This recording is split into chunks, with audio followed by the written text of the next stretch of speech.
जय जगत गुरु, जय भारत।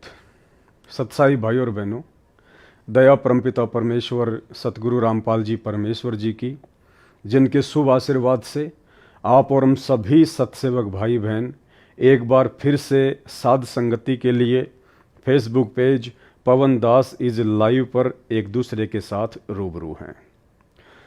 भाई और बहनों, बचपन में हम इतिहास पढ़ा करते थे।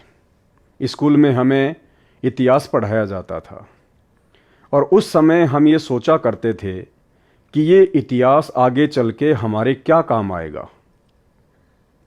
दुनिया तो विज्ञान पढ़कर डॉक्टर बन गई, मैथ को पढ़कर सीए बन गए, कोई इंजीनियर बन गया, और हम लोगों को ये हिस्ट्री पढ़ाई जा रही है जिसमें अकबर ने वो युद्ध किया, महाराणा प्रताप ने वो युद्ध किया, उस राजा ने ये किया, उस राजा ने वो किया।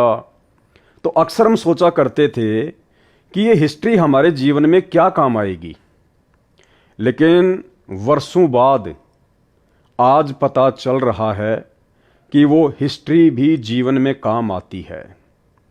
वो इतिहास, वो हिस्ट्री हमें एक शिक्षा देती है कि जो गलती आज से पहले आपके बड़े बुजुर्गों ने की, बड़े बड़े महापुरुषों ने की, वो गलतियां वर्तमान में हम लोग अपने जीवन में ना दोहराएं। और यदि वैसी ही कोई परिस्थितियां हमारे सामने आके खड़ी हो रही हैं तो हमने उन परिस्थितियों का इतिहास से शिक्षा लेते हुए कैसे सामना करना है, कैसे हमने उन परिस्थितियों से लड़ना है, संघर्ष करना है, समाधान निकालना है। तो इतिहास भी जीवन में काम आता है। ठीक इसी प्रकार वर्तमान में आप और हम जितने भी परम पूज्य परमेश्वर सतगुरु रामपाल जी भगवान के भगत हैं, उनके शिष्य हैं, और सन 2014 बरवाला कांड के बाद से लाखों करोड़ों की संख्या में हम सभी भक्तों की ये परीक्षा चल रही है। हिसार की छोटी जेल में बैठ के सर्व सृष्टि को रचने वाला वो परमात्मा लीला करते हुए, क्योंकि उससे बड़ा कोई लीलाधर नहीं है, उसकी लीला को समझ पाना आम व्यक्ति के बस की बात नहीं है, ब्रह्मा विष्णु महेश के बस की बात नहीं है। स्वयं 21 ब्रह्मांड का स्वामी ज्योति निरंजन काल भी उस परमेश्वर की इस अद्भुत लीला को समझ नहीं पा रहा है। उसको भी यकीन नहीं हो पा रहा कि ये असल में वही परमात्मा हो सकता है जो सतलोक का राजा है, वो भी धोखे में है। फिर भला आम प्राणी कैसे समझ सकते हैं? इस काल के न्योना जचरी के कब परमात्मा भी आते हैं यहाँ पे, यो पहचान ना पाता उसको। तो अगर इसने नो पता लग जा भगवान आ रहे हैं, जिसका कलजा पाट जा, हार्ट अटैक हो जा। इसलिए परमात्मा एक सिंपल रूप में ऐसे रहते हैं, किसी का भी ना जसदेव भगवान होंगे, इस रूप में वो प्रभु आ जाते हैं। इसलिए परमेश्वर ने अपनी एक वाणी में कहा है कि सब सुमरे अपने अनुमाना तो गति लखी न जाए। यानी उस परमेश्वर के बारे में यदि सभी लोग अपने अपने हिसाब से जानने का प्रयास करेंगे तो उसकी गति को, उसके विषय में आप जान नहीं पाओगे। और कहे कबीर कृपा कर जन पर ज्यों की त्यों समझाई। जिस पर उस गुरुदेव भगवान की, उस कबीर साहिब की कृपा होगी, रजा होगी, उन्हीं आत्माओं को वो परमात्मा अपनी स्थिति के बारे में साफ साफ समझाएगा। तो वर्तमान में उस कबीर परमेश्वर सतगुरु रामपाल जी भगवान की वो रजा, वो दया, वो मेहर, वो कृपा, उनके लाखों करोड़ों की संगत में से हम चंद सत्सेवकों के ऊपर हुई है। और आप और हमारा एक बहुत बड़ा सौभाग्य कि सन 2014 बरवाला कांड के बाद से जो जो गलतियां हमारे बड़े भाई सतलोक आश्रम मैनेजमेंट हरियाणा वाले पूज्य गुरुदेव सतगुरु रामपाल जी परमेश्वर जी के कलयुगी परिवार वाले, उनके कलयुगी बेटा बेटी, भाई बंधु, रिश्तेदार और जितने भी स्टेट कोऑर्डिनेटर और जिला कोऑर्डिनेटर हैं, ये लोग जो गलतियां अपनी आध्यात्मिक अज्ञानता, नादानी और सतगुरुदेव को परमेश्वर ना मान पाने के चलते लगातार जो करते जा रहे हैं, हर दिन कोई न कोई गलतियां ये करते ही करते हैं और हमें उन गलतियों से एक बहुत बड़ी शिक्षा मिलती जा रही है। ये आप और हमारा सौभाग्य है बहुत बड़ा कि हम उन लोगों की गलतियों से कुछ समझ पा रहे हैं, हमें नित नई शिक्षाएं मिल रही हैं। सतलोक आश्रम मैनेजमेंट हरियाणा से जुड़ी हुई संगत जितना गलतियां कर करके नीचे गिरती जा रही है भक्ति मार्ग में, उनकी गलतियों से शिक्षा लेकर सतगुरु रामपाल जी परमेश्वर हम आत्माओं को उतना ही ऊपर उठा रहे हैं। हाल ही वर्तमान में सतलोक आश्रम मैनेजमेंट हरियाणा ने ऐसी ही एक गलती की है जिसको आपने सोशल मीडिया पर देखा होगा, और जो ट्विटर है वर्तमान में जिसका नाम एक्स हो गया है, उसके ऊपर आज से 2 दिन पहले इन्होंने एक प्रचार प्रसार किया और प्रचार प्रसार इन्होंने भारत देश के जितने भी न्यूज़ चैनल हैं, टीवी चैनल हैं, उन चैनलों के खिलाफ लाखों की संगत को सतगुरुदेव भगवान का आदेश बताकर इन्होंने एक मुहिम चलाई। और वो मुहिम क्या थी ये स्क्रीन पर आपके सामने है। आपको पता होगा इस व्यक्ति के बारे में। अभी कुछ ही दिन पहले उत्तर प्रदेश के हाथरस में एक सत्संग था भोले बाबा का, श्री नारायण साकार हरि जिनको कहते हैं, ये वही व्यक्ति हैं। और इनके सत्संग में लाखों की संख्या में भीड़ आ गई और इनके जाने के बाद कहा जाता है कि वहाँ पर भगदड़ मच गई, जिसमें सैकड़ों की संख्या में औरतें, बच्चे और बुजुर्ग व्यक्ति मारे गए और कई सैकड़ों की संख्या में लोग बुरी तरह से घायल हो गए। उसके बाद में मीडिया को तो मौका चाहिए, मीडिया को तो बहाना चाहिए। मीडिया तो 24 घंटे यही देखता रहता है कि कहाँ से क्या मसाला मिले, क्योंकि 24 घंटे उनको कुछ न कुछ अपने चैनल पर दिखाते रहना होता है। तो मीडिया को एक न्यूज़ मिल गई और मीडिया ने बहुत सारे बाबाओं का नाम, बहुत सारे संतों का नाम श्री साकार नारायण हरि के साथ में जोड़कर प्रचार प्रसार करना शुरू कर दिया। और उन्हीं बाबाओं में ये जितने भी बाबा आपको दिखाई दे रहे हैं, इन सभी बाबाओं के साथ में भारत देश के मीडिया ने, न्यूज़ चैनल वालों ने परम पूज्य परमेश्वर सतगुरु रामपाल जी भगवान का भी नाम शामिल कर दिया। और बहुत सारे अनर्गल आरोप, झूठे आरोप, बेबुनियादी आरोप भारतीय मीडिया ने परम पूज्य परमेश्वर सतगुरु रामपाल जी भगवान के ऊपर भी लगाए। उसके बाद जैसे ही इस बात का सतलोक आश्रम मैनेजमेंट हरियाणा वालों को पता चला कि हमारे गुरुदेव का नाम भी इन न्यूज़ चैनल वालों ने, मीडिया वालों ने अन्य नकली संतों के साथ में जोड़ दिया है और लगातार गुरुदेव के विषय में झूठी खबरें चलाई जा रही हैं, दिखाई जा रही हैं। उसके बाद सतलोक आश्रम मैनेजमेंट हरियाणा ने लाखों की संगत को एक फरमान पारित कर दिया। जितने भी लोग सोशल मीडिया से जुड़े हुए हैं, जो लोग सोशल मीडिया पर, फेसबुक पर, यूट्यूब पर, एक्स पर, ट्विटर पर, इंस्टाग्राम पर जो सेवा करते हैं, उन सभी के पास में एक मैसेज वायरल कर दिया कि हम आपको एक मटेरियल बना के भेज रहे हैं, हम आप लोगों को तरह तरह के पोस्टर बना के भेज रहे हैं। उन पोस्टर्स को आप लोगों ने ज़्यादा से ज़्यादा ट्विटर पर, एक्स पर, इंस्टाग्राम पर, यूट्यूब पर, फेसबुक पर शेयर करना है। और संगत तो संगत है बेचारी, संगत तो हमेशा से नादान ही रही है, हमेशा से भोली ही रही है।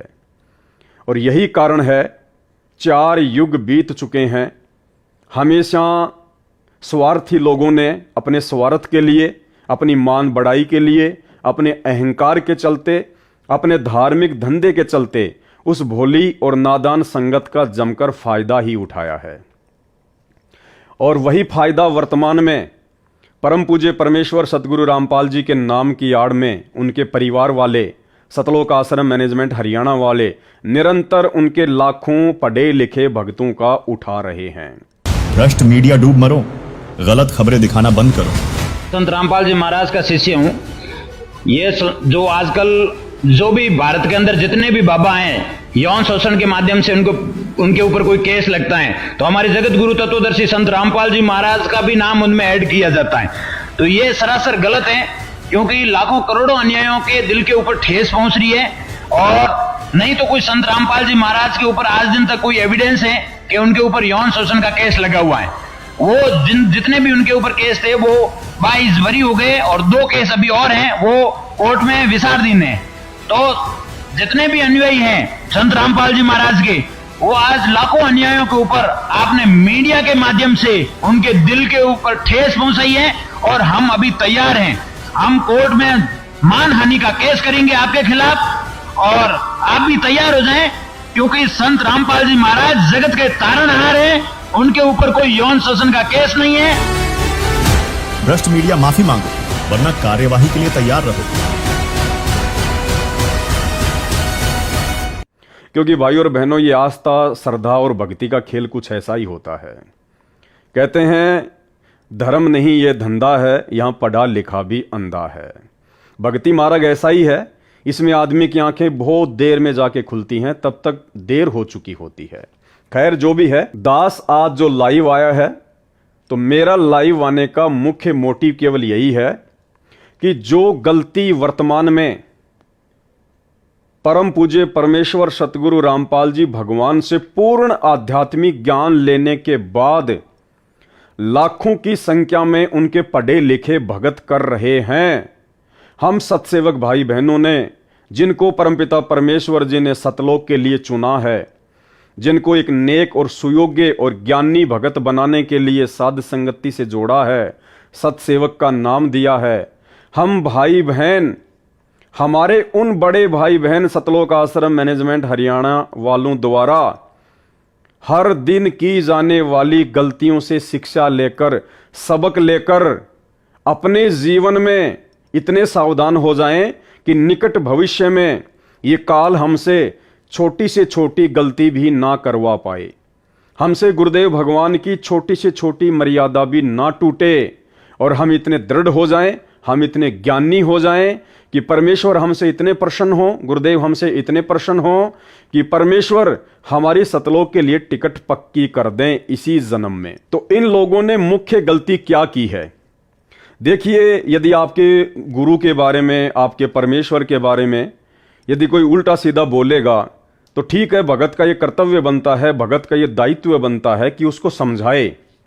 अब बोलने को तो इस श्री नारायण साकार हरि के जो भगत हैं वो भी मीडिया के खिलाफ कुछ न कुछ वीडियो बनाए रहे हैं, कुछ न कुछ बातें आपस में बोल ही रहे हैं कि भाई हमारे गुरुदेव की गलती नहीं है, ये तो भीड़ की गलती है। हमारे गुरुजी ने तो साफ साफ मना कर दिया था कि जब भी आप सत्संग में आओ, आप जी बुजुर्गों को लेके मत आया करो, जो लोग ज़्यादा बीमार हैं उनको लेके मत आया करो, अपने छोटे छोटे बच्चों को लेके मत आया करो।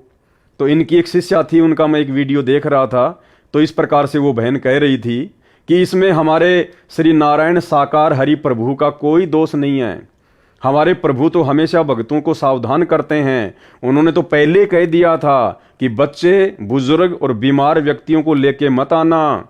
और वैसे भी ये भगदड़ हमारे श्री नारायण साकार हरि प्रभु के जाने के बाद में मची है, भगत लोग उनके वचनों पे नहीं चलते, इसमें हमारे प्रभु की कोई गलती नहीं है। तो भगत के ऐसे भाव होते हैं, इसमें कोई दो राय नहीं है, लेकिन ज्ञान कुछ और है। जिस ज्ञान से ये 90% दुनिया बेखबर है, जिस ज्ञान से स्वयं सतगुरु रामपाल जी परमेश्वर जी के 90% भगत बेखबर हैं। तो ठीक है, जब इस प्रकार की न्यूज कोई भी आपके गुरु या परमात्मा के प्रति चलाता है तो मन में इस प्रकार के विचार आते हैं कि हम उनको समझाने का प्रयास करें, लेकिन सिर्फ समझाने का प्रयास ही करना चाहिए, क्योंकि भक्ति मार्ग जगत के मार्ग से अलग होता है, डिफरेंट होता है। भगत की कुछ मर्यादाएं होती हैं, भगत को जगत वालों से एक्स्ट्रा आध्यात्मिक ज्ञान होता है, उसके बाद भगत का बोलना चलना, भगत का रिएक्शन, भगत का हाव भाव दुनिया वालों से बहुत ज़्यादा डिफरेंट हो जाता है। और वो दिखाई भी देना चाहिए, जब वो समय आता है, जब वो परिस्थितियां आता है, तो वो दिखाई भी देना चाहिए कि यदि आप भक्ति मार्ग से जुड़े हुए हैं तो आप में जगत वालों से कुछ डिफरेंट क्या है। अगर आप भी उन्हीं की तरह रिएक्शन करने लग जाएंगे तो क्या फायदा आपका भक्ति करने का, क्या फायदा आपका एक भगत कहलाने का। तो यहां पे सतलोक आश्रम मैनेजमेंट हरियाणा वालों ने, गुरुदेव भगवान के कलयुगी परिवार ने, और उस कलयुगी परिवार के पीछे, सतलोक आश्रमों के पीछे जुड़ी हुई 90% संगत ने थोड़ा सा अपने गुरुदेव भगवान के ज्ञान को आधार नहीं बनाया। और इन्होंने गलती क्या कर दी, जोश में होश खोकर अपने गुरुदेव के ज्ञान को आधार ना बनाकर इन्होंने सबसे बड़ी गलती यह कर दी कि माफी मांगो। इन्होंने सभी मीडिया चैनल वालों को कहा कि माफी मांगो कि आप लोगों ने सतगुरु रामपाल जी के विषय में, कि उनके ऊपर लड़कियों की छेड़ाछाड़ी का आरोप है, उनके ऊपर बलात्कार का आरोप है, उनके आश्रम में ये होता था वो होता था, सभी बाबा एक जैसे हैं, यानी जैसा भी मीडिया वालों ने दिखाया आप लोगों ने अच्छे से देखा होगा। और सतलोक आश्रम मैनेजमेंट हरियाणा ने फिर एक मुहिम छेड़ दी आनन फानन में। सभी भक्तों को फरमान जारी कर दिया कि हम आपको जो पोस्टर बना बना के भेज रहे हैं, आप इन पोस्टर्स को ज्यादा से ज्यादा वायरल करें, ज्यादा से ज्यादा शेयर करें, और जितने भी मीडिया चैनल वाले हैं उनके ऊपर हम दबाव बनाएं और उनको हम मजबूर करें अपनी उस गलती को सुधारने की, कि वो माफी मांगें। ये जो शब्द है भाई और बहनों, माफी मांगें, ये शब्द आध्यात्मिक क्षेत्र में जायज नहीं है।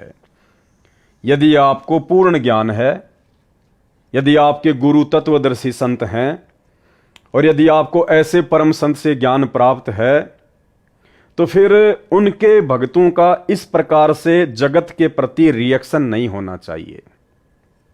दुनिया वालों से माफी मंगवाना, दुनिया वालों के ऊपर दबाव डालकर, प्रेशर डालकर उनसे माफी मंगवाना, ये तत्वदर्शी संत के भक्तों के लक्षण नहीं होते हैं।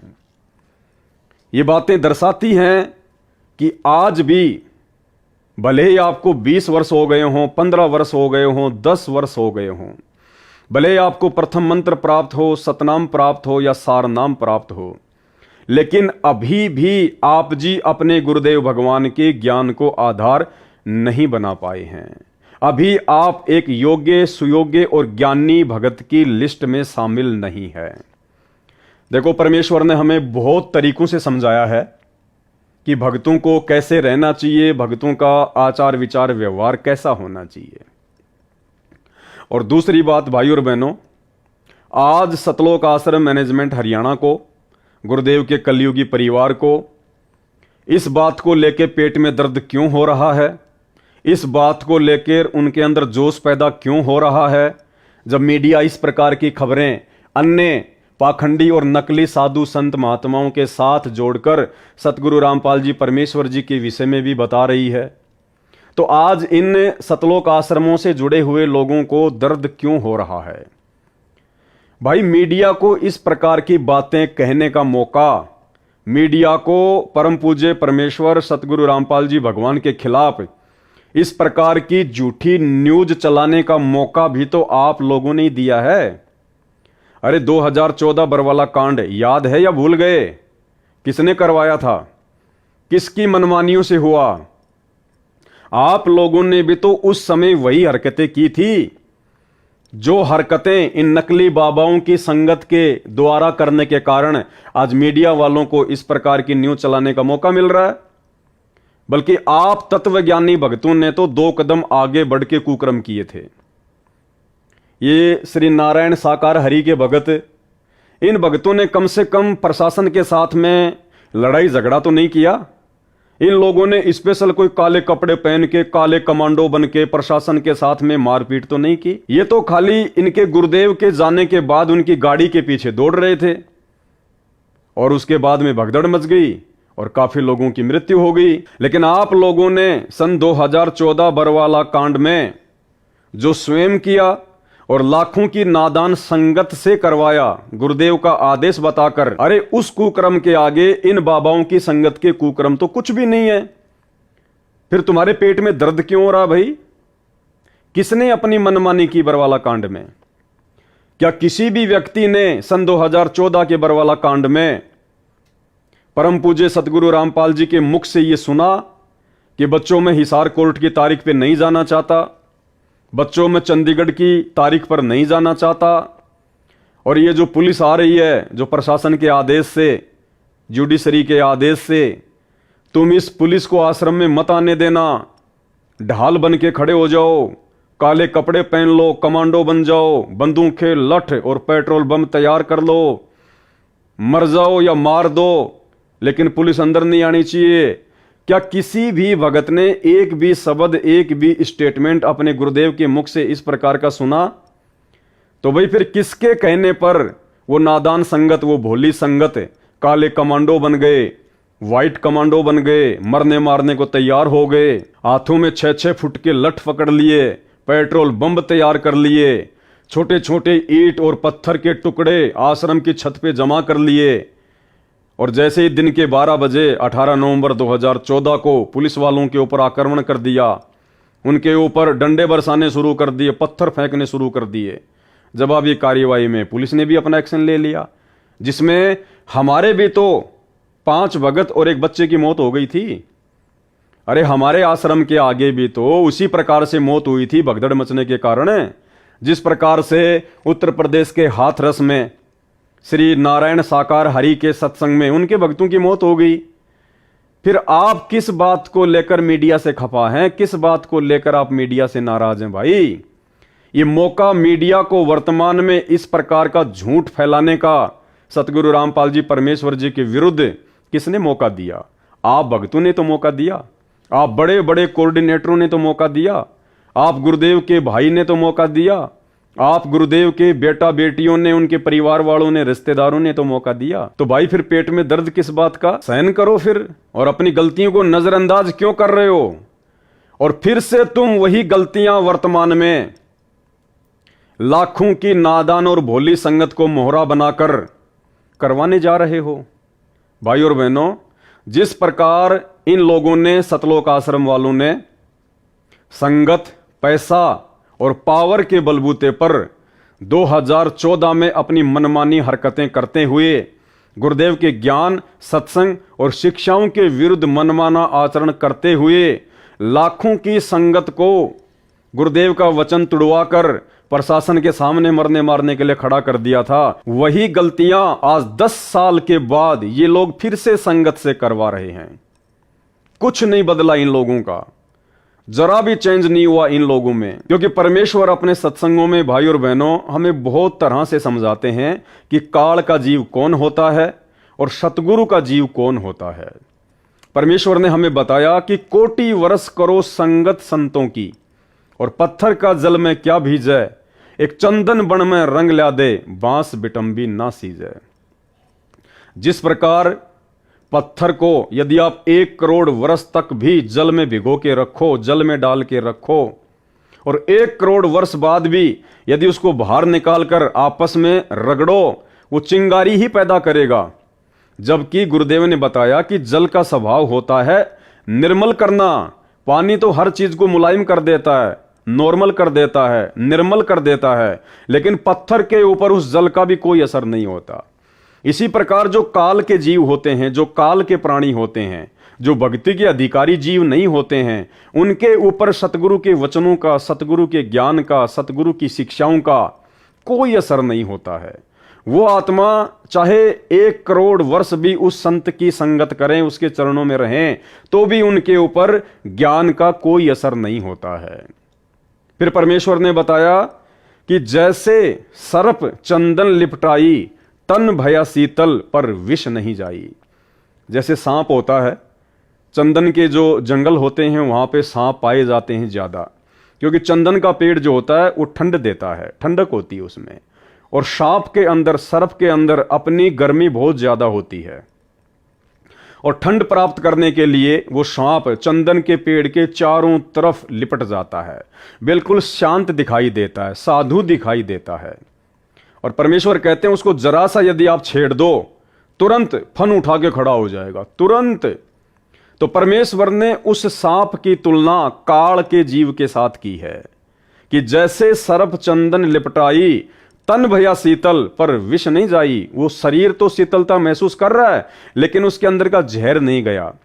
तो इसी प्रकार जो संत होते हैं, जो तत्वदर्शी संत होते हैं, वो चंदन के पेड़ की तरह होते हैं। उनका काम होता है शीतलता देना। और जो काल के जीव होते हैं वो होते हैं उस सांप की तरह, सर्प की तरह। वो उस संत के चरणों में रहकर, संत के समीप रहकर, संत से शिक्षा और दीक्षा लेकर भी जब तक वो संत के पास रहेंगे तब तक तो वो भगत दिखाई देंगे, सांप की तरह शीतल दिखाई देंगे। और जब वो विषम परिस्थितियां कभी उसके सामने पैदा होती हैं, उस समय वो अपना असली रंग, अपना असली रूप दिखा देता है, अपना असली मनमाना आचरण दिखा देता है। तो ये हाल वर्तमान में सतलोक आश्रम मैनेजमेंट हरियाणा और उनसे जुड़ी हुई लाखों की संख्या में नादान संगत की हो रही है।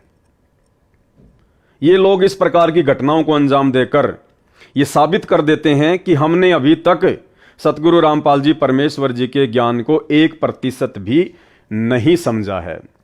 और अब भी आपकी आंखें नहीं खुलेंगी और आपकी प्रेरणा नहीं बनेगी तो फिर इंसान नहीं, पत्थर हो तुम, पत्थर।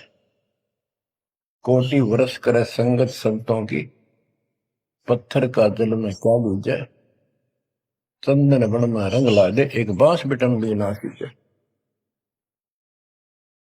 पत्थर को जल में डाल दे, कितने गहरे जल में डाल दे, कितने दिन डाले रखे, उसका कोई असर जल का नहीं होता। नहीं, जल से तो नरम होता है पदार्थ, बाहर निकालते उसको घिसा दे दूसरे पत्थर से, जो का तो चिंगारी निकलेंगे। तो पत्थर जैसे प्राणियों को किसी चीज का असर नहीं होता। ये अमृतवाणी उन पुण्यात्माओं को झंझोड़ कर रख देंगी जिनकी आंखें काल में अज्ञान से बंद कर रखी।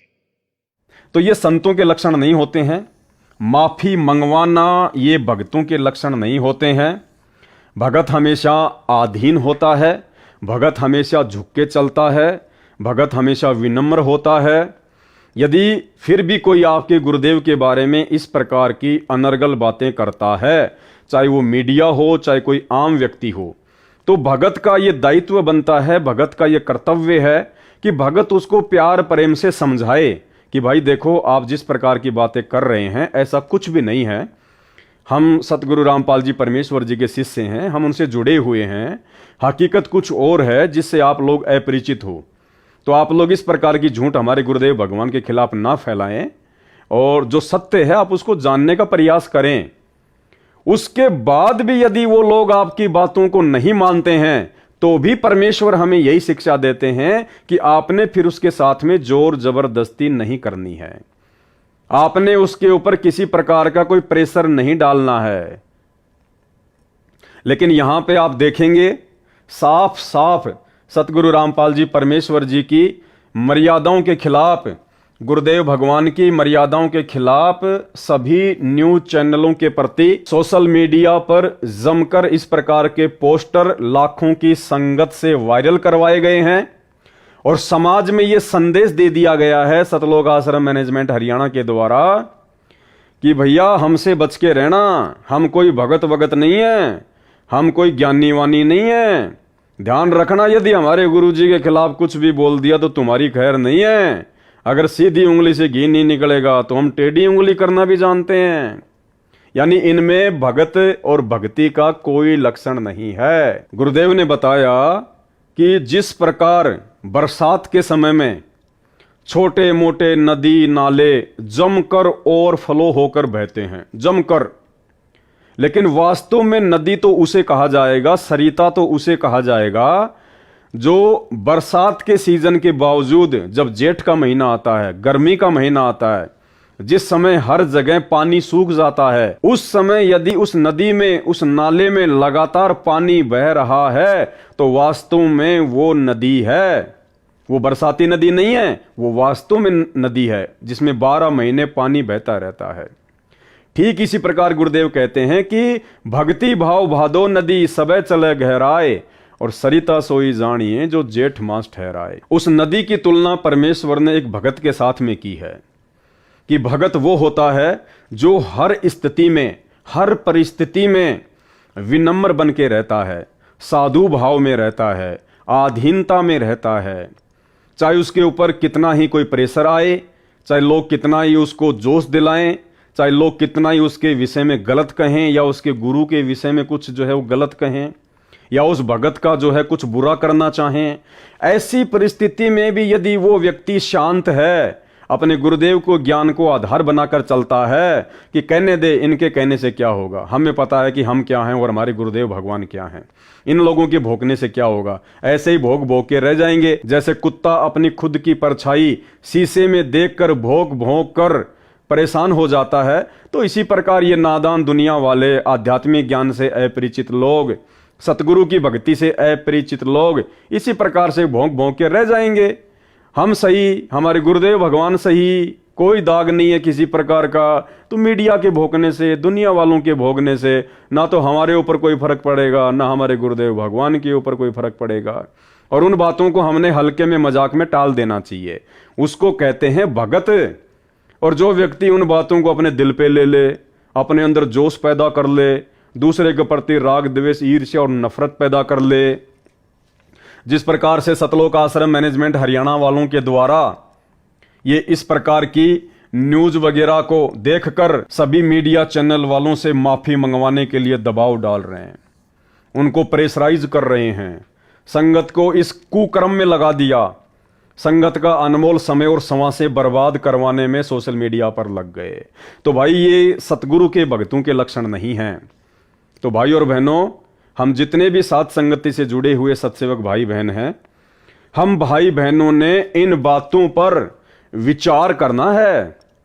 ये दास कोई ऐसे लाइव नहीं आता है फालतू में, टाइम पास के लिए नहीं आता, कोई पब्लिसिटी या पैसे कमाने के लिए मैं लाइव नहीं आता हूं। गुरुदेव भगवान जब दास को प्रेरणा करते हैं, ऐसा कोई टॉपिक जब मेरे सामने आता है, तब दास लाइव आता है। और लाइव आने का एक ही मकसद होता है कि हमें कुछ नया सीखने को मिले, हमें कुछ शिक्षा मिले, क्योंकि हम लोग वर्तमान में विद्यार्थी हैं, स्टूडेंट हैं, और हम लोगों को कुछ न कुछ अच्छा जीवन में, भक्ति मार्ग में सीखते रहना चाहिए। तो ये परमेश्वर जी की बहुत बड़ी दया, बहुत बड़ी मेहर, वर्तमान में परमात्मा ने अपनी संगत में ऐसी परिस्थितियां पैदा कर दी हैं, जिन परिस्थितियों के मद्देनजर केवल आप और हम सत्सेवक भाई बहन ही गुरुदेव के ज्ञान को आधार बनाकर किन्हीं घटनाओं पर निष्कर्ष निकाल सकते हैं। अन्यथा जिन घटनाओं को लेकर दास लाइव आया है, आप सत्सेवक भाई बहन भी इस बात से भली भांति परिचित हैं कि जो वर्तमान में सोशल मीडिया पर न्यूज चैनल वालों के खिलाफ जिस प्रकार से माफी मंगवाने की ये पोस्ट वगैरह वायरल की जा रही है, ये ज्ञान आधार से उचित नहीं है। आप भी अच्छी प्रकार से इन बातों को जानते हैं। लेकिन वो लोग जो हमारे ही भगत भाई बहन हैं, उनको भी गुरुदेव भगवान ने उसी आश्रम में बैठा के ज्ञान दिया, वही नाम दिया, वही उनको सत्संग सिखाए, अलग से कोई जो है कोचिंग वगैरह ना हमें दी ना उनको दी। फिर वो लाखों की करोड़ों की भीड़ भला गुरुदेव के ज्ञान को आधार बनाकर इन बातों पर विचार क्यों नहीं कर पा रही? क्यों वो किसी के मनमाने आचरण को अपने ऊपर धारण करके समाज में फैलाने लग जाते हैं? जैसा कि सतलोक आश्रम मैनेजमेंट हरियाणा के द्वारा सभी न्यूज चैनलों के खिलाफ इस प्रकार से माफी मांगे ये न्यूज वगैरह फैलाई जा रही है, ये पोस्ट वगैरह वायरल की जा रही है। तो हम सत्सेवक भाई बहनों ने बहुत ही सावधान होकर एक एक कदम सोच समझकर इस भक्ति मार्ग में आगे रखना है। यदि आप में से किसी सत्सेवक भाई बहन ने जो साथ संगति से जुड़ा हुआ है, यदि आपने गलती से इस प्रकार की ये पोस्ट वगैरह जो सतलोक आश्रम मैनेजमेंट हरियाणा वालों के द्वारा वायरल की जा रही है, अगर आपने भी कर दी है, तो सबसे पहले तो उस पोस्ट को अपनी फेसबुक से, अपने इंस्टाग्राम से या अपने ट्विटर से तुरंत डिलीट कर दें और उसके बाद गुरुदेव भगवान को दंडवत करके माफी मांगें कि हे परमेश्वर, आपके दास या दासी से ये गलती हुई है। परमात्मा, मैंने आपके ज्ञान को आधार नहीं बनाया। परमात्मा, मैं क्षमा प्रार्थी हूं। हे परमेश्वर, आप तो शब्द स्वरूपी राम हैं, आप तो परमेश्वर हैं, परमात्मा हैं। भला आपके दामन पर कौन बदनामी के छींटे लगा सकता है और कैसे लग सकते हैं? आप तो उस कमल के फूल की भांति हैं परमेश्वर, गुरुदेव भगवान, जिस कमल के पत्तों के ऊपर कीचड़ कभी ठहर ही नहीं सकता। तो इसी प्रकार परमेश्वर, आपके ऊपर ये आप ही के बच्चे, ये मीडिया वाले भी तो परमात्मा के ही बच्चे हैं, ये भी तो उसी सतगुरु की आत्माएं हैं। ठीक है, वर्तमान में उनको ज्ञान नहीं है, उनको परमेश्वर की स्थिति का आभास नहीं है, आप और हमारा सौभाग्य जो गुरुदेव ने शरण में ले लिया, ज्ञान दे दिया, हम पहचान गए। हैं तो वो भी मालिक के बच्चे, हैं तो वो भी गुरुदेव भगवान की आत्माएं, तो वो वर्तमान में उनको पहचान नहीं पा रही, उनको समझ नहीं पा रही, और वो वर्तमान में अपने बाप के ऊपर इस प्रकार से बदनामी के छींटे डाल रहे हैं। लेकिन बाप तो बाप है, कोई सामान्य व्यक्ति तो है नहीं, कोई सामान्य संत तो है नहीं, ये तो सर्व सृष्टि रचनहार, कुल मालिक, असंख्य ब्रह्मांडों का स्वामी है। तो इनके ऊपर ना तो किसी राजनीतिक पार्टी के द्वारा फेंके गए कीचड़ का दाग लगता है, ना किसी न्यूज चैनल के द्वारा फेंके गए कीचड़ का दाग लगता है। ये तो शुद्ध है, पाक है, पवित्र है, निर्विकार है, निर्लेपम परमात्मा है। तो हम सत्सेवक भाई बहनों ने वर्तमान में जो गुरुदेव ने हमें एक मौका दे रखा है, और ये मौका भाई और बहनों ज्यादा समय तक नहीं मिलेगा। जब तक गुरुदेव भगवान हिसार जेल से अपनी लीला पूरी करके, अपने मिशन को पूरा करके हम भक्तों के बीच में नहीं आ जाते हैं, तब तक का ही समय है कि हम अपने आप को भगत बना लें। अपने अंदर जो भी कमजोरियां हैं, सामाजिक, व्यवहारिक या आध्यात्मिक, सब प्रकार की कमजोरियों को हम दूर कर लें और एक भगत बन जाएं, ताकि परमेश्वर हमसे प्रसन्न हो। तो ये गलतियां हम सत्सेवक भाई बहनों ने बिल्कुल भी नहीं करनी है। अब इन लोगों ने क्या किया भाई और बहनों, आज से लगभग 2 या 3 साल पहले भी इसी प्रकार से मीडिया वालों ने परम पूज्य सतगुरु रामपाल जी परमेश्वर जी के खिलाफ झूठी खबरें दिखाई थी अपने चैनलों पर। और उस समय भी इन सतलोक आश्रम मैनेजमेंट हरियाणा वालों ने, इन कोऑर्डिनेटर लोगों ने, गुरुदेव के बेटा बेटी, भाई बंधु, रिश्तेदारों ने इसी प्रकार से अपनी अज्ञानता और आध्यात्मिक ज्ञानहीनता का परिचय देते हुए लाखों की संगत को इकट्ठा किया। और दिल्ली के नोएडा में जिस न्यूज चैनल ने यह खबर चलाई थी संत रामपाल जी के खिलाफ, इन्होंने संगत को बसों में भर भर के उन मीडिया चैनल वालों के ऑफिस के आगे जमा कर दिया। उनके ऊपर दबाव बनाया कि आपने ये गलत किया, आपने ये गलत किया, माफी मांगो, माफी मांगो, माफी मांगो, जो कि सतगुरु रामपाल जी के ज्ञान और शिक्षाओं के बिल्कुल खिलाफ है। तो उस समय इन्होंने ऐसा किया, जिसमें कुछ न्यूज़पेपर भी शामिल थे, कुछ टीवी चैनल भी शामिल थे। तो ऐसे ही एक ये राजस्थान का अखबार था दैनिक भास्कर, इन्होंने भी संत रामपाल जी के खिलाफ यौन शोषण से संबंधित ऐसी झूठी खबर फैलाई थी। और इन लोगों ने संगत को इकट्ठा करके उनके ऑफिस के आगे खड़ा कर दिया, उनके ऊपर दबाव बनाया। तो मीडिया का क्या काम है भाई और बहनों, मीडिया ने दूसरे दिन ये वाली न्यूज वापस निकाल दी। रामपाल पर नहीं है दुष्कर्म के आरोप।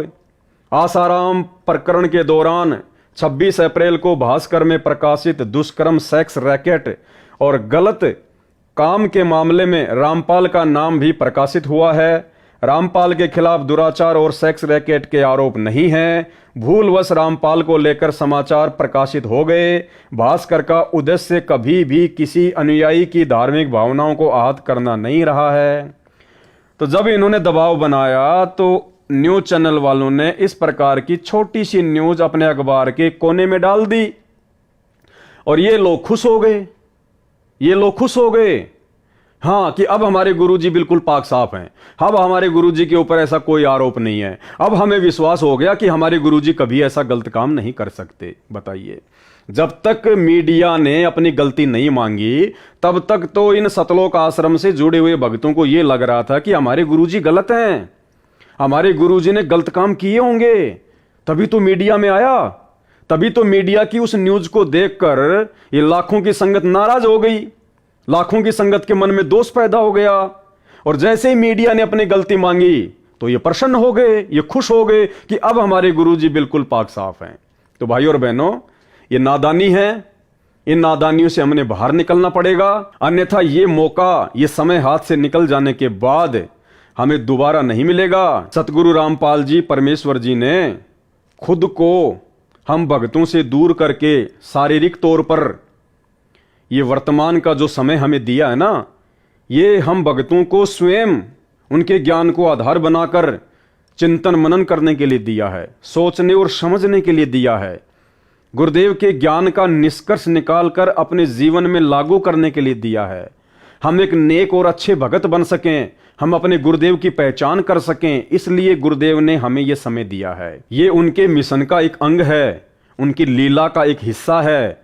और इसको उनकी रजा के बिना हर कोई भगत भाई बहन नहीं समझ सकते। तो भाई और बहनों, इसी प्रकार गुरु को मानुष मानने वाला प्राणी, गुरु को अपने जैसा एक मनुष्य, एक आम व्यक्ति, एक आम संत मानने वाला व्यक्ति, भगत प्राणी, वो हमेशा दुविधा में भी रहता है और वो धोखे में भी रहता है। जिस प्रकार से ये सतलोक आश्रम मैनेजमेंट हरियाणा वाले गुरु को मानुष मानने के चलते धोखे में भी हैं और दुविधा में भी हैं, और आज इस लाखों की संगत की स्थिति बिना पैंदे के लोटे की तरह हो रही है। 2014 बरवाला कांड के बाद से हम सभी सत्सेवक भाई बहन देखते ही आ रहे हैं किस प्रकार से संगत का आर्थिक और शारीरिक दोहन किया गया है, शोषण किया गया है। सबसे पहले तो बरवाला कांड में किया गया गुरुदेव के कलयुगी परिवार के द्वारा, इन्हीं कोऑर्डिनेटरों के द्वारा अपना मनमाना आचरण भक्तों के ऊपर थोक दिया। नाम गुरुजी का, लठ ले लो हाथों में, पेट्रोल बम तैयार कर लो, ये बंदूकें पकड़ लो, मरने मारने के लिए तैयार हो जाओ, काले कपड़े पहन के कमांडो बन जाओ, मरेंगे मार देंगे लेकिन पुलिस को आश्रम में नहीं आने देंगे। और हर आदेश के पीछे नाम जोड़ दिया, गुरुजी का आदेश है, गुरुजी का आदेश है। अब हम नादान भगत भाई बहन इस काल के षड्यंत्र को समझ नहीं पाए, क्योंकि परमेश्वर कहते हैं कि जब तक हंसा हमरी आना और काल लगे ना तेरा बाणा, जब तक मेरा भगत मेरी मर्यादा में रहेगा काल तेरा दाव नहीं लग सकता। लेकिन उस समय परमात्मा के, सतगुरुदेव भगवान के सतलोक आश्रम में बैठे होने के बावजूद भी काल का दाव लग गया, और काल ने उन्हीं भक्तों को अपना मोहरा बनाया, अपना एजेंट बनाया, जिन्हें हम सतगुरुदेव के भाई बंधुओं के नाम से जानते हैं, उनके बेटा बेटी के नाम से जानते हैं, उनके रिश्तेदारों के नाम से जानते हैं, चंद कोऑर्डिनेटरों के नाम से जानते हैं। इन सब लोगों की पहले से ही मर्यादा टूटी हुई थी, क्योंकि ये गुरु को मानुष मानते थे और आश्रम में गुरु की शिक्षाओं पे कम और गुरुदेव के छोटे भाई महेंद्र की शिक्षाओं पर ज्यादा चलते थे, मनमाना आचरण करने में ज्यादा यकीन रखते थे, जिस कारण से काल का दाव लगा, काल को एक मौका मिला। और गुरुदेव भगवान ने भी ये देखना था, ये चेक करना था कि सन 1994 से 2014 तक मैंने इतना ज्ञान दे दिया, मैंने इतना इनको समझा दिया, इनकी बुद्धि में थोड़ा बहुत कुछ समाया भी है या नहीं है, ये अपने गुरु को जान पा रहे हैं, पहचान पा रहे हैं, या खाली देखा देखी में आ रहे हैं। सत्संग के नाम पे आ गए, खाए पिए नहाए धोए सोए और चल दिए, इस कान से सुने इस कान से निकाल दिए। ये मेरे सत्संगों पर कुछ विचार भी करते हैं या नहीं करते हैं? ये सत्संग कर करके दिन रात जो मैंने एक कर दिए, इतना संघर्ष किया, ये मेरे संघर्ष को, मेरे मिशन को समझ भी पा रहे हैं या नहीं पा रहे हैं? कि गुरुदेव खाली टाइम पास या मनोरंजन के लिए सत्संग कर रहे हैं, या गुरुदेव हमें इन सत्संगों के माध्यम से कुछ बनाना चाहते हैं, कुछ समझाना चाहते हैं? गुरुदेव का मकसद क्या है, उनका मिशन क्या है, हमें क्या करना चाहिए? ये लोग खाली भेड़ चाल में चल रहे हैं या कुछ इनकी बुद्धि में भी समाया है? तो गुरुदेव भगवान भी चुपचाप रहे, कुछ नहीं बोले। परमात्मा ने भी भीड़ को छांटना था, क्योंकि देखो जहां गुरु और शिष्य परंपरा आ जाती है वहां पर परीक्षा होती है, कोई दो राय नहीं है। और इस परीक्षा से लीला करते हुए वर्षों पहले सतगुरु रामपाल जी को भी गुजरना पड़ा था, क्योंकि उन्होंने भी तो एक भगत की भूमिका की। 17 फरवरी 1988 को अपने मुंह बोले गुरुदेव आदरणीय राम देवानंद जी से उन्होंने नाम दीक्षा ली। जैसा कि 650 साल पहले इसी परमपिता परमेश्वर सतगुरु रामपाल जी ने कबीर नाम से आकर काशी के बनारस में और पंडित रामानंद जी से नाम दीक्षा ली थी, उनको अपना मुंह बोला गुरु बनाया था।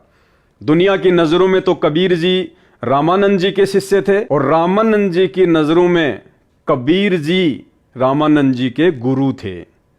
तो ठीक वही लीला भाई और बहनों, क्योंकि परमात्मा तो वही है, साहिब तो वही है, वही कबीर परमात्मा वर्तमान में है, सतगुरु रामपाल जी के रूप में है। तो जाहिर सी बात है लीलाएं भी वही होनी है, क्योंकि जगत गुरु कौन होता है?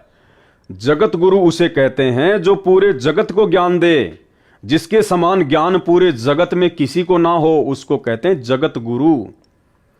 और यदि किसी को लगता है कि संत रामपाल जी ने तो 17 फरवरी 1988 को और आदरणीय राम देवानंद जी महाराज जी से नाम उपदेश लेकर उनसे ज्ञान ग्रहण किया है, और उसके बाद 1994 से वो नाम दीक्षा देने लग गए।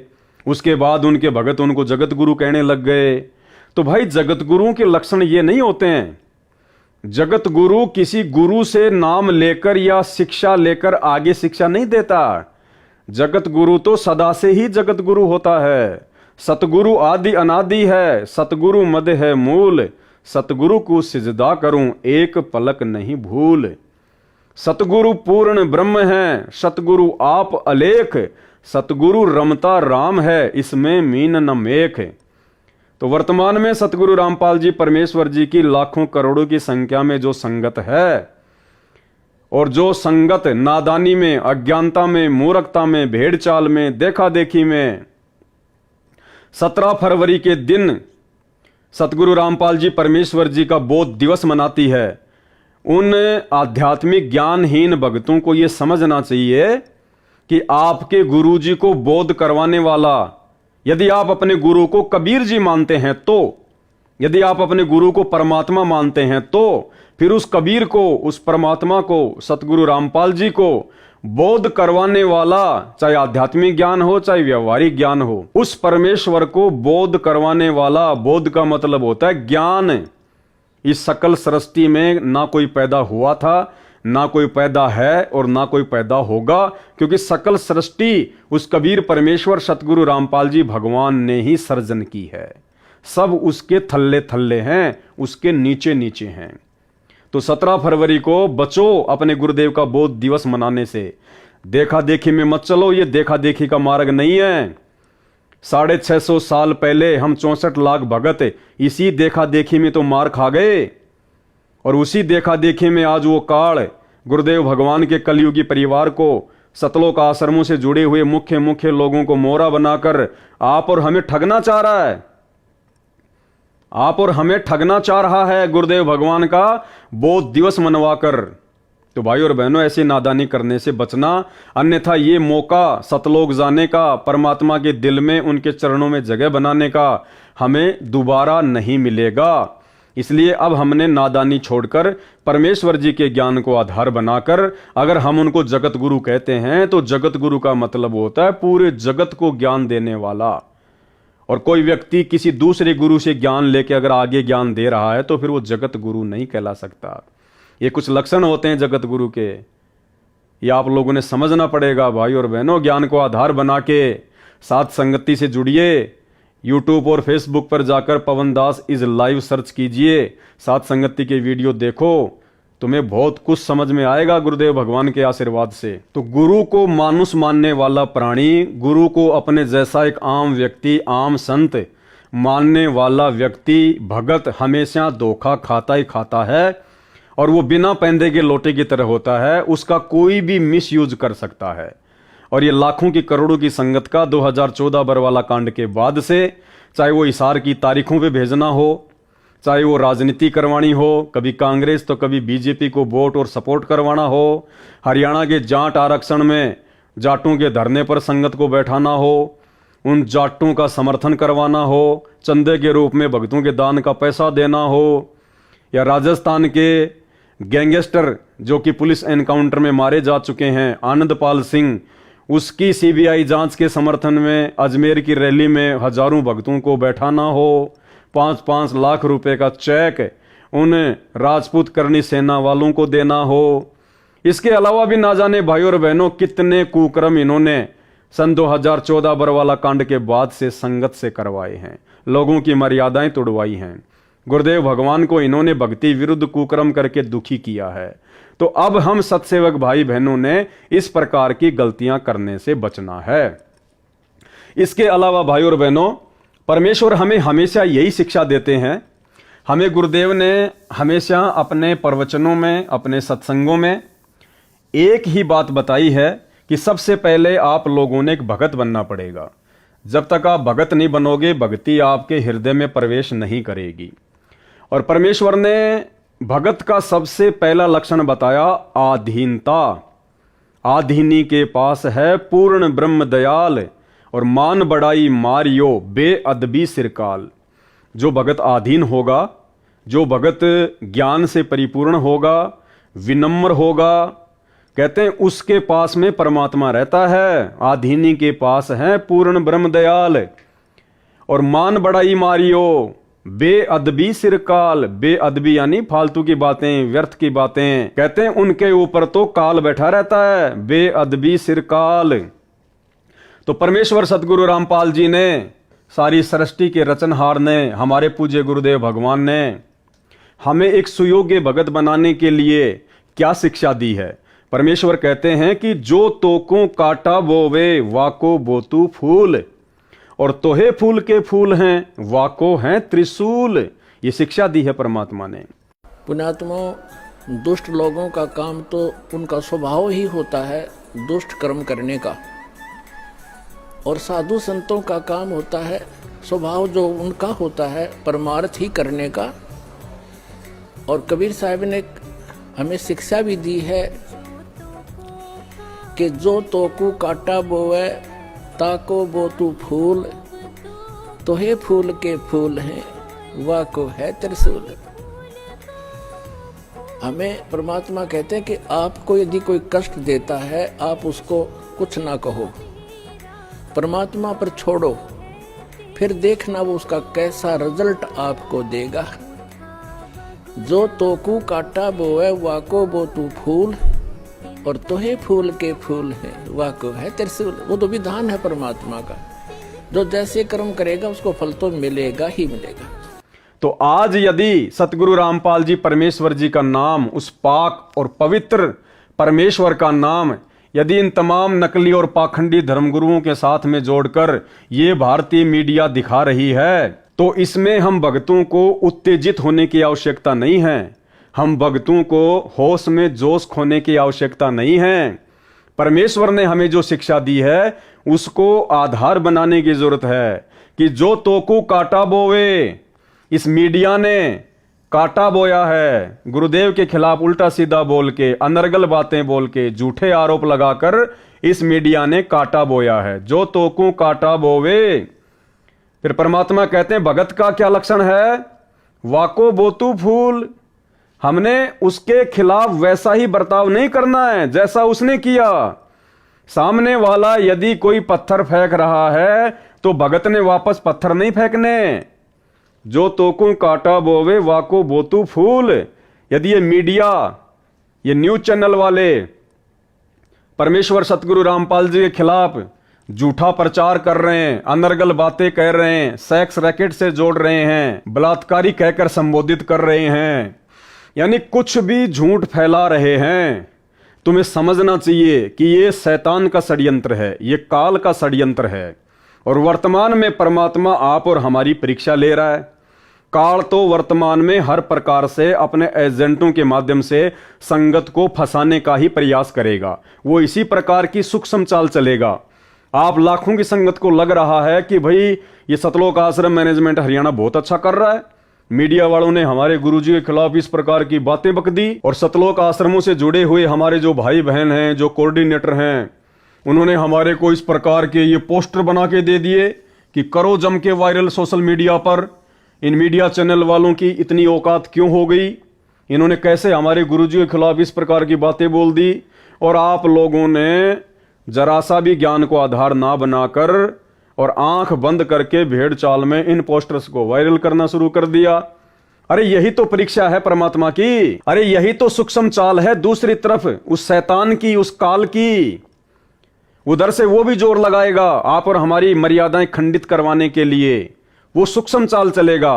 और ये सूक्ष्म चाल है इस प्रकार से पोस्टर बनवाकर आप भक्तों से सोशल मीडिया पर वायरल करवाना।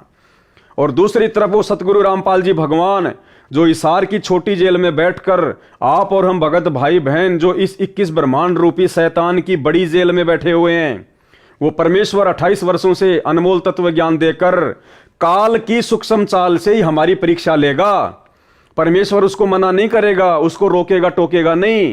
काल इस समय स्वतंत्र है, ये परीक्षा का समय है। वो भक्तों को अच्छे से तोड़ेगा, डराएगा, धमकाएगा, गुमराह करेगा, साम दाम दंड भेद या घटिया से घटिया नीति अपने एजेंटों के माध्यम से लागू करवाएगा। आप और हम सबको अच्छे से पता है वो स्वयं तो आता नहीं है, स्वयं तो वो प्रकट होता नहीं है, उसने कसम खा रखी है। तो वो कैसे प्रकट होता है, वो कैसे अपनी सूक्ष्म चाल चलेगा, वो कैसे भक्तों की मर्यादा तोड़वाएगा। वो उन लोगों को मोहरा बनाएगा जिन भक्तों की मर्यादाएं टूटी हुई हैं, जो भगत गुरु को परमात्मा नहीं मानते हैं। उन लोगों के मार्फत, जिन लोगों के ऊपर लाखों की करोड़ों की संगत आंख बंद करके विश्वास करती है, जैसे आपके कोऑर्डिनेटर गुरुदेव के कलयुगी बेटा बेटी भाई बंधु रिश्तेदार, जिन लोगों पर संगत आध्यात्मिक अज्ञानता के चलते गुरुदेव के ज्ञान को आधार ना बनाकर आंख बंद करके विश्वास करती है, उन्हीं लोगों को मोहरा बनाएगा वो काल। और पिछले 10 वर्षों से बरवाला कांड के बाद उन्हीं लोगों को काल ने लगातार मोहरा बनवाकर भक्तों की मर्यादाएं खंडित करवाई हैं। तो ये आप और हमारी परीक्षा चल रही है। उधर से काल का दबाव है, इधर से परमात्मा ये चेक करना चाह रहा है कि इन घटनाओं के माध्यम से मेरे भगत कुछ विचार भी करते हैं या खाली लातों की भूति बने हुए हैं, या खाली भेड़ चाल में चल रहे हैं, जैसा उनको कह दिया जाए वैसा ही वो करने लग जाते हैं। तो ये परीक्षा है परमेश्वर की तरफ से। तो गुरुदेव कहते हैं जो तोकू काटा बोवे, ये मीडिया वालों ने काटा बोया है। काल की प्रेरणा से हम भक्तों को भड़काने का प्रयास किया, उस काल ने हमारे को ठगने का प्रयास किया। तो परमेश्वर कहते हैं ऐसी स्थिति में, ऐसी परिस्थिति में भगत ने उनको वैसे ही उल्टा जवाब नहीं देना चाहिए, केवल समझाना चाहिए। और जिस प्रकार से शब्द यूज किए गए हैं सतलोक आश्रम मैनेजमेंट हरियाणा वालों द्वारा कि माफी मांगे, ये शब्द आध्यात्मिक डिक्शनरी में एक भगत के शब्दकोश में नहीं होते हैं। अरे भगत अगर गलत नहीं है और भगत के ऊपर यदि कोई झूठा आरोप लगाता है और फिर कहता कि माफी मांग, तो भगत का तो काम है माफी मांग ले कि भाई ठीक है भाई तू खुश रह, ले भाई कोई बात नहीं, ले भाई हो गई गलती भाई माफ करियो। तो कहते हैं वो तो है भगत के लक्षण है।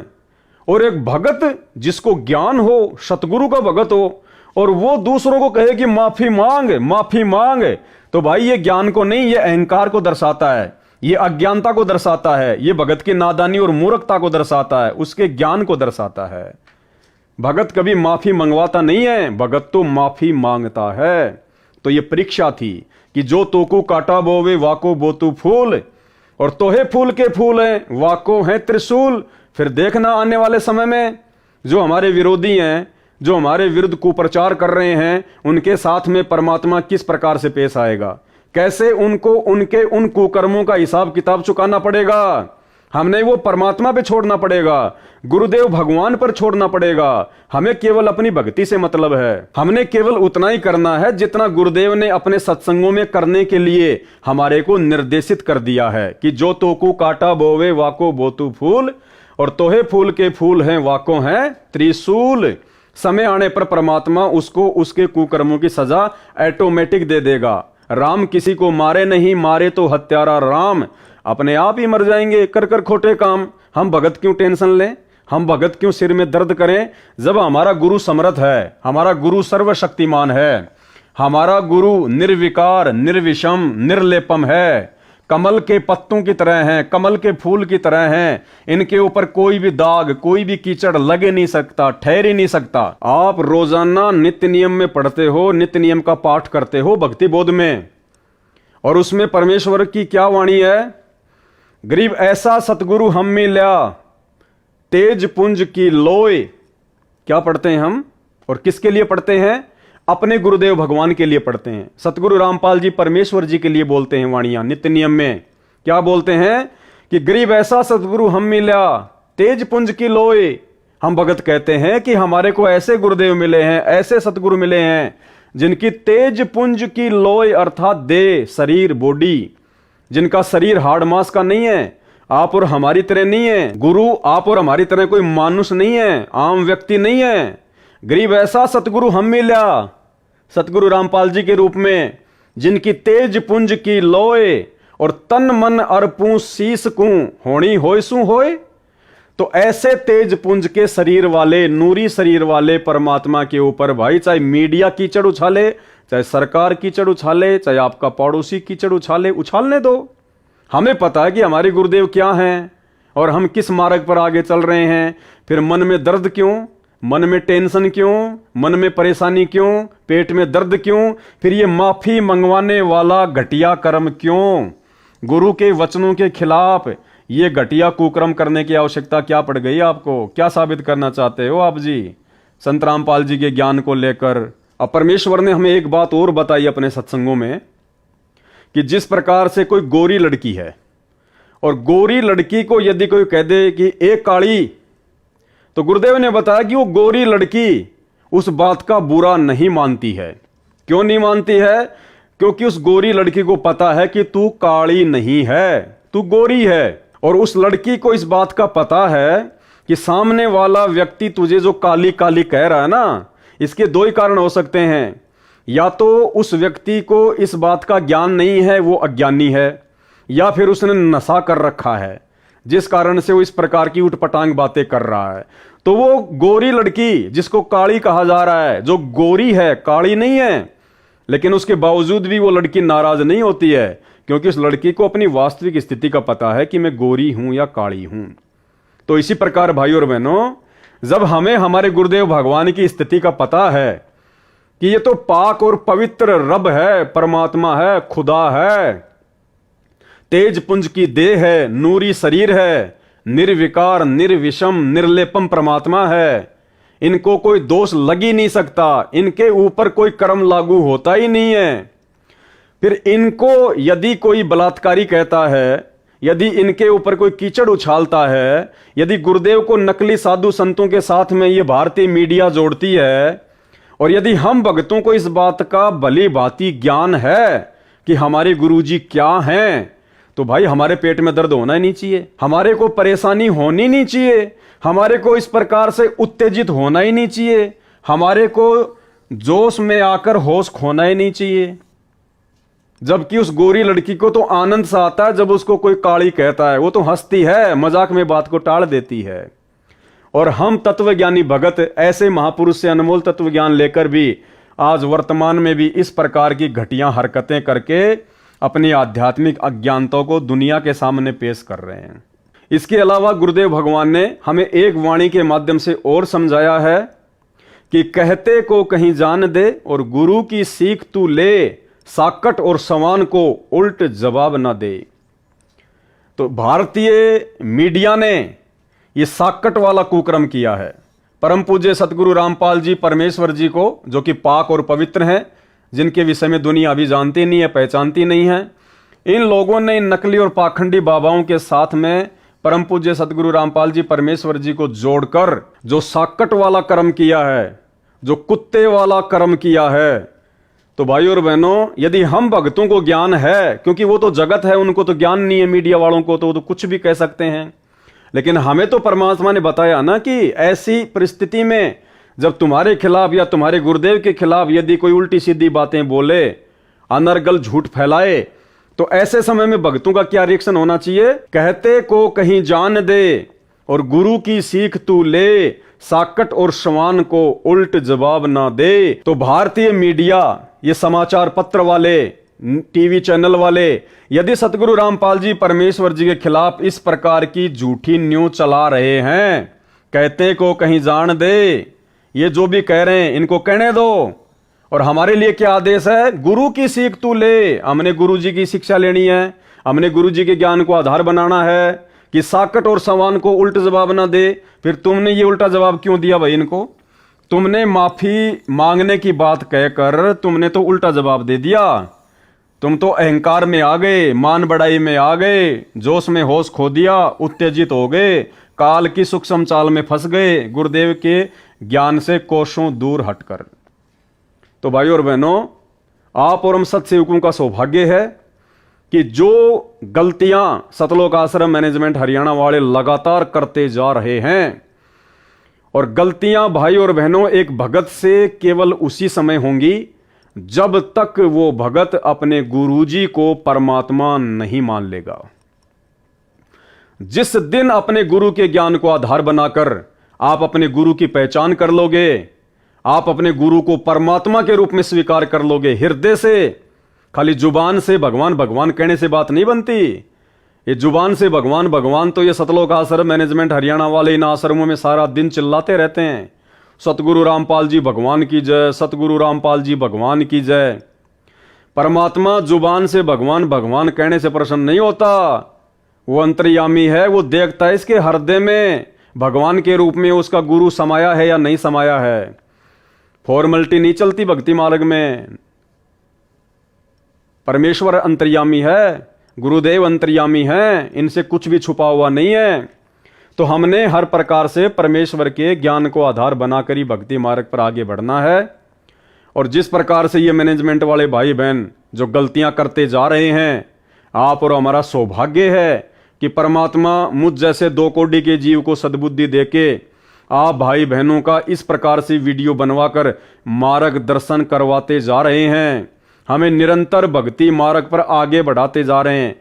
हमारे अंदर दृढ़ता और विश्वास पैदा होता है कि वास्तव में साथ संगति से जोड़कर गुरुदेव भगवान ने हमारे ऊपर बहुत बड़ा उपकार किया, बहुत बड़ा रहम किया है। तो भाई और बहनों, अब आगे आपको दास परमपिता परमेश्वर सतगुरु रामपाल जी भगवान के आशीर्वाद से उनकी पुस्तक आध्यात्मिक ज्ञान गंगा के पेज नंबर 66 से आपको कुछ दिखाना चाहेगा, कुछ बताना चाहेगा। और उसके बाद में आप जितने भी भगत भाई बहन लाखों की संख्या में सतलोक आश्रम मैनेजमेंट हरियाणा के मनमाने आचरण का शिकार होकर सोशल मीडिया पर जिस प्रकार से इन पोस्टर्स को वायरल किया है, आप भाई बहन विचार करना, क्या वास्तव में इस प्रकार के पोस्टर सोशल मीडिया पर वायरल करना संत रामपाल जी के एक सच्चे भगत की पहचान हो सकती है? ये आपने खुद समझना पड़ेगा। और समझाने के लिए परमेश्वर जी के ज्ञान आधार से ये दास केवल आपको बता सकता है, आपको ये दिखा सकता है जो बातें यहां पे परमेश्वर जी के द्वारा इस पुस्तक में लिखी गई हैं। मानना ना मानना, स्वीकार करना ना करना, ये आप भगत भाई बहनों के अपने बुद्धि विवेक पर निर्भर करता है। तो भाई और बहनों, ये पुस्तक है परमपिता परमेश्वर सतगुरु रामपाल जी भगवान के द्वारा लिखित आध्यात्मिक ज्ञान गंगा।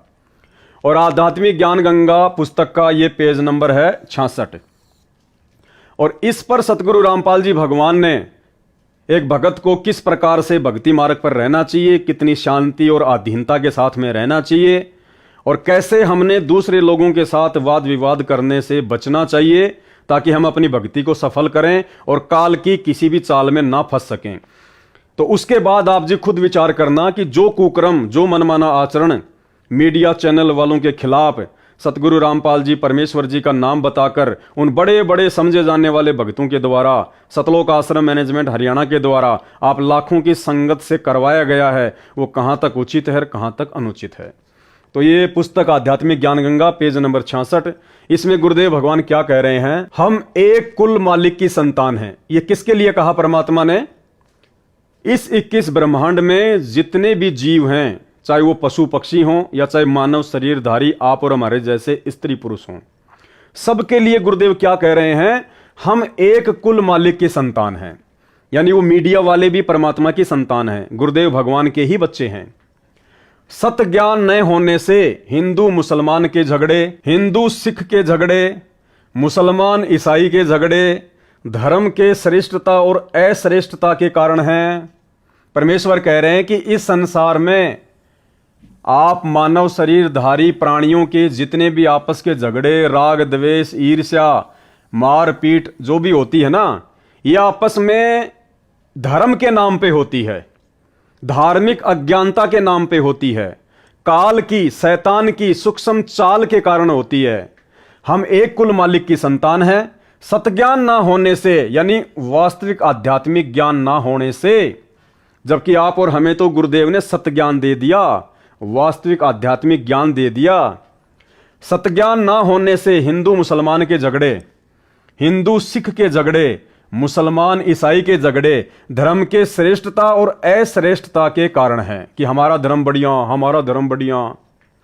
विश्व युद्ध में भी इतना रक्तपात नहीं हुआ होगा जितना धर्म के खतरे की आड़ में हो चुका है। धार्मिकता के खतरे की तरफ ध्यान न देने से अनेक बुराइयां सर्व पवित्र धर्मों में घर कर चुकी हैं। सर्व पवित्र धर्मों में 1% व्यक्ति होते हैं जो 99% को आपस में लड़वा कर मरवा रहे हैं। ठीक इसी प्रकार ये जो सतलोक आश्रम मैनेजमेंट हरियाणा से जुड़े हुए मुख्य लोग हैं, ये संत रामपाल जी की लाखों की, करोड़ों की संख्या की तुलना में 1% हैं। मुश्किल से 1%। और इन लोगों ने काल प्रेरणा से, काल की सूक्ष्म चाल में फंसकर, काल के एजेंट बनकर इस परीक्षा के समय में संत रामपाल जी के 99% भक्तों की रेल बना रखी है। सबकी मर्यादा निरंतर तुड़वाने में लगे हुए हैं।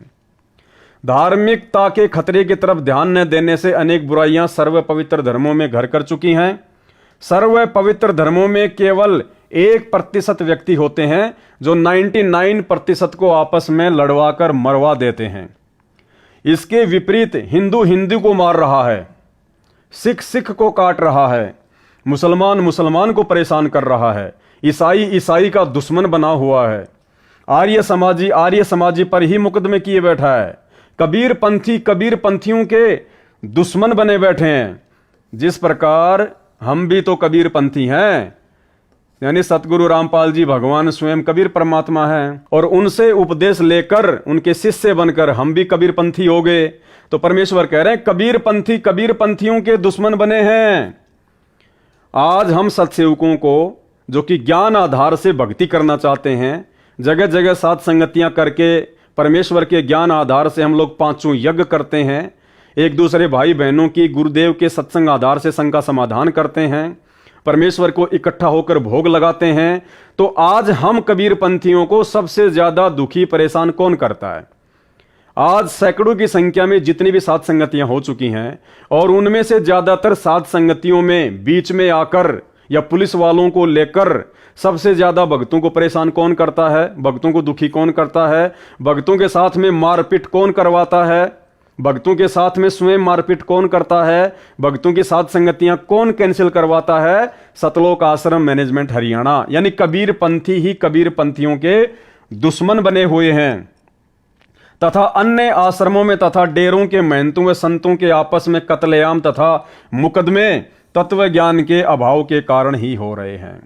यानी गुरुदेव ने स्पष्ट कर दिया कि ये जितनी भी नादानियां जो हो रही हैं वर्तमान में भक्ति मार्ग में, ये सब आध्यात्मिक अज्ञानता के कारण हो रही है, सतज्ञान की कमी के कारण हो रही है। तो भाइयों और बहनों, अरे हमें तो सतज्ञान दे दिया गुरुदेव भगवान ने। अरे सतलोक आश्रमों से जुड़े हुए भाई बहनों, तुम्हें तो सतज्ञान मिल गया, सच्चा गुरु मिल गया, तत्व ज्ञान मिल गया। फिर तुम क्यों इस प्रकार से इन मीडिया चैनल वालों के खिलाफ ये भड़काऊ पोस्टर वगैरह डाल रहे हो? क्यों तुम उनसे माफी मंगवाने की जिद पे अड़े हुए हो? अगर वो सहज में माफी मांग लेंगे तो ठीक है, नहीं तो फिर तुम क्या करोगे? तुम्हारे को एक आदेश पारित किया जाएगा, सत्संग के नाम पे तुम्हारे को किसी आश्रम में बुलाया जाएगा, धनाना आश्रम में या किसी और आश्रम में, और तुम सबको फिर गुरु जी का आदेश बताया जाएगा कि ये मीडिया चैनल वाले माफी नहीं मांग रहे, हमने ये 20 बसें खड़ी कर दी हैं, सभी भगत इन बसों में बैठ जाओ, जो इन बसों में नहीं बैठेगा उसका नाम खंड हो जाएगा, हम उसका पीला पर्चा निकाल देंगे, हम उसकी नो एंट्री कर देंगे। डरा धमका के तुम भक्तों को बसों में बैठाकर दिल्ली के नोएडा में जा टेकेंगे, वहां पे तुम्हारे से हाय हाय हाय हाय मीडिया चैनल वालों के खिलाफ करवाएंगे।